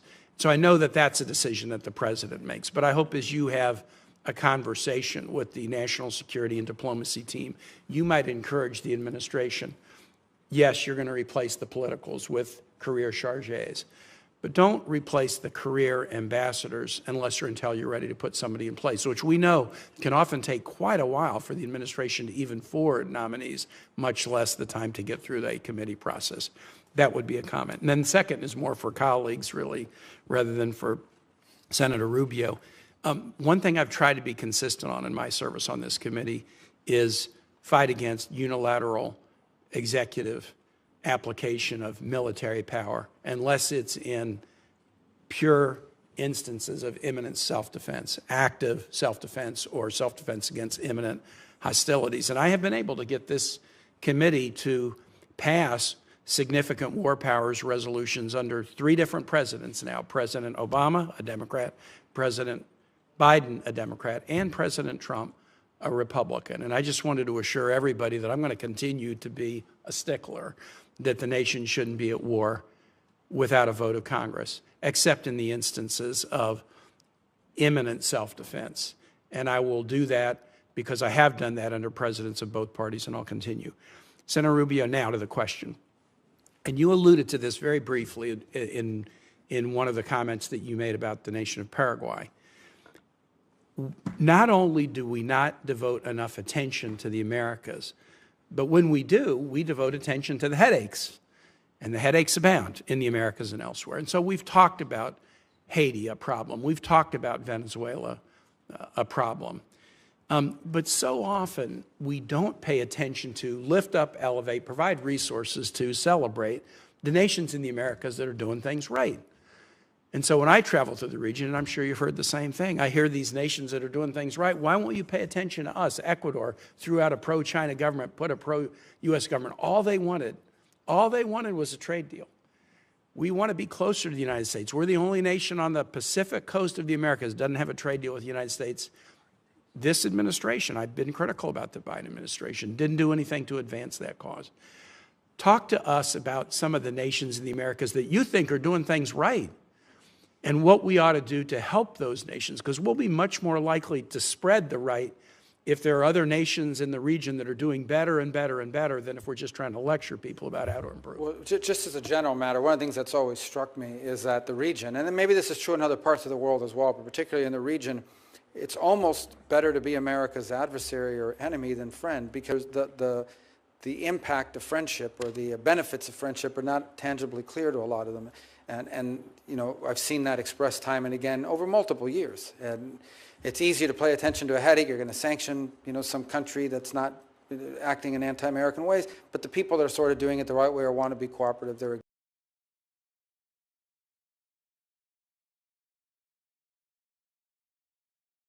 I may not mention one country and they say, well, they left us out, but I just want to point to a few that I think are present and clear for us. You mentioned one with Ecuador. Ecuador was actually left out of CAFTA because at the time, the people in charge didn't want to be a part of anything with us. They're facing some real security threats that are unique to Ecuador's history. And they're facing these threats because you've got violence and gangs coming over from the Colombian border and then pushing up through Ecuador as a transit country, but they bring with it the turf fights and the gangs, and to the point where last year there was a real threat to the stability of the government, where they took over television stations and things of these armed elements did. And there's a lot we can do, and have done, but can do. Not a lot. We're not talking about a lot of money. We're not even talking about money in many cases, just equipment, to help them at least to restore some sense of stability. The other thing that Ecuador, these are just off topics, but I think they're all relevant. Ecuador faces a very significant challenge with illegal fishing off their coasts by Chinese fishing fleets who violate their territorial waters on an almost daily basis in massive quantities, and it's an ecological crisis as well on top of it. That's a country that can use our help tremendously. I think about the Dominican Republic. People don't talk about the Dominican Republic enough, and they face a real challenge because of Haiti and the instability next door. They were also one of the countries that emerged from COVID the fastest, and not just because of the tourism return quicker there, and they've really been able to do some positive things. I think Argentina, I know people, some have not met the new president of Argentina. This is a serious, well-trained economist. I would not, if you sit down and talk to him for a few minutes, he has real clear ideas about economic development and is doing some really necessary things in terms of restructuring the direction of Argentine economics in a way that I think is very positive. Can I just say to every other nation out there that thinks you're a good guy, he was about to mention you, but my time has expired. But please focus on the good guys, and let's help them do better and better and better and be good examples in the region. Thank you. Thank you. Excellent point, Senator Keene. Excellent point. Senator Curtis, welcome to the committee. Thank you, Mr. Chairman, Ranking Member. It's great to be with you today. Great to be on this committee. Senator Rubio, for the last 7 years, from a distance of about 600 feet, that's what separates the House chamber and the Senate chamber, I've watched and admired your work from a distance. And on a few, but very fortunate times, I've had the chance to actually be wind at your back on some of your work supporting Taiwan and protecting Hong Kong dissidents as we work together on some legislation. Now, in a twist of events, I sit not far from where you once sat, and there's another symbolic 600 feet between us, between the State Department and the Senate. And I'm excited to work with you in your new role. And I would like to continue to be wind at your back on a lot of issues, and none more important to me than China. And if you remember really nothing else about our short interchange today, please know that that's very important to me, and I hope to work with you on what I do with the aggression of China, and in many ways, their global push for military and economic supremacy, and I think is a threat in many ways. China is imposing it's what they call China One principle on the world, which is very different than you know from our China policy. Can you kind of describe how we can push back on that and how we need to make sure we're shaping that conversation? Yeah, and well, the first is to understand that the One China policy is, and the U.S. policy towards the issue of Taiwan has been consistent and reaffirmed by every administration since 1979. And it is the combination of the Taiwan Relations Act, were the 6 assurances that make clear that the United States, we're not going to pressure Taiwan into any arrangement. We're not going to tell you when we're going to stop, or if ever. We make no commitment to not helping them in their national defense. We're not going to force any outcomes. And frankly, we are going to do everything, and we reject any effort to coerce, intimidate, and or forcibly drive Taiwan to do whatever China wants them to do. And that's been our position, and that will continue. That was the position under President Trump's first administration. I anticipate it will continue to be in the second administration. I think within that context, it's important for us to find every opportunity possible to allow Taiwan to engage in international forums where important issues are discussed, and they're not represented. Irrespective of what China claims about one China principle, they're not represented. And so the views there need to be made. They need to have an opportunity in these forums to be made clear. But I think stability is critically important. Here's the one thing I would point to here with regards to stability. If the Chinese are in fact serious about stabilizing U.S.-China relations and finding avenues of which we can be cooperated and avoid conflict, then they will not do anything rash or irrational when it comes to Taiwan or the Philippines for that matter. The actions they are taking now are deeply destabilizing. They are forcing us to take counteractions because we have commitments to the Philippines and we have commitments to Taiwan that we intend to keep. And so if they want to destabilize the relationship, or they want to help at least create some pathway for stabilization of our relationship with them, even as we remain engaged in global competition, and in some cases more adversarial than others, they really need to stop messing around with Taiwan and with the Philippines, because it's forcing us to focus our attention in ways we prefer not to have to. As a matter of interest, I actually lived in Taiwan in August of 1979, 3 months after that act that you referred to, and I think you're very accurate. I think for a minute about Europe, and there's some countries it feels like in Europe, because of their presence, Poland, Czech Republic, and Baltics, that are more in tune with this issue. But as a whole, it feels like some European nations are in denial of some of the things you've just said. You talk a little bit about how we work with our NATO friends over there and how we get them to appreciate this and actually play a part in this? Well, I think in the case of NATO, I think I would expand it to really talk about the European Union and the EU, which I think is increasingly every single day coming to the realization of the threat that China's mercantilist policies and unfair trade policies are posing to them. They are flooding the European market with their cheaper electric cars, or attempting to do so. There's a dispute now about the importation of aluminum on sector after sector. You're seeing the EU confronting the reality. By the same token, you know, they're like many countries around the world, including ours to some extent, there's a quandary involved. There is an intermeshing economic relations that you can't just walk away from, but you also recognize the long-term threat that Chinese practices are having on your economic lives. And so I think that's an area in which the Europeans are, some more than others, are increasingly aware and willing to be more forceful. Italy has been willing to lean into it more than perhaps some other countries in the region. Hopefully that will continue to change. On the security front, look, an event in the Indo-Pacific, say, let's leave Taiwan out of it for a moment and say it's the Philippines. Okay, in the last 48 hours, there's this massive, I don't even know how to describe it, but this massive ship that the Chinese have built that's like headed towards the Philippines, and the Philippines feels threatened by it, rightfully so. We've seen this on a daily basis with the harassment and so forth, but on a daily basis. If, God forbid, there is some miscommunication or some inadvertent conflict emerges there, and we have obligations to them, the impact that will have on the entire globe, the impact that it will have on the entire globe is enormous, and that includes Europe. So they have a selfish, vested interest in seeking for the Chinese to curb their behaviors. I would also point to the Europeans that what the Russians have done with Ukraine would not have been possible without the assistance of China, whether it's the sharing of technology or aid in evading sanctions or selling their oil in secondary markets. The Chinese have been hidden, but clear to everyone watching, partners in the Russian endeavor.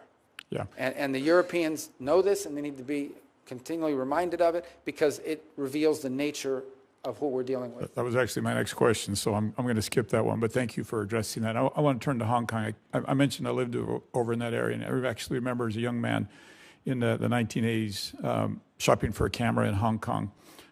As a businessman in the 2000s, I tried to sell my product over there in Hong Kong. I've been over there a number of times as a tourist and just enjoyed that beautiful city. And unfortunately, today, none of that is possible. As a matter of fact, I actually have a warrant for my arrest over there because of the work in the House that I've done over there. Can you talk a little bit about the role there, and what's even worse is Hong Kong's now playing a role in facilitating sanctions evasion and money laundering. And can you address that issue? And Well, I think it's important to take 30 seconds down memory lane. Hong Kong was turned over by the UK with a strong set of assurances that it would remain autonomous and independent. It would be governed by the Chinese, but independent. They would have a democracy. There would be free enterprise. They would be left alone. In essence, they would, that's the promises they made. They have violated over time, they violated every promise. They basically broke the deal. Just like they lied about all the island chains that they said they weren't going to populate and militarize, and they have done so as well. And so today, we cannot consider Hong Kong to truly be autonomous anymore. It is not. It is now under the full control, especially on national security matters, of Chinese authorities. And it should not be surprising to us that these deeply rooted banking institutions that are in Hong Kong, who long have served as financial capital on the global scale, are now being used to the benefit of the Communist Party and to evade global sanctions. And I think there has to be a growing recognition of that. I also think it's important to remind those sectors in finance that are still involved there that the Chinese national security law that's now been implemented in Hong Kong allows them, if they don't like what you're doing, to basically trump up.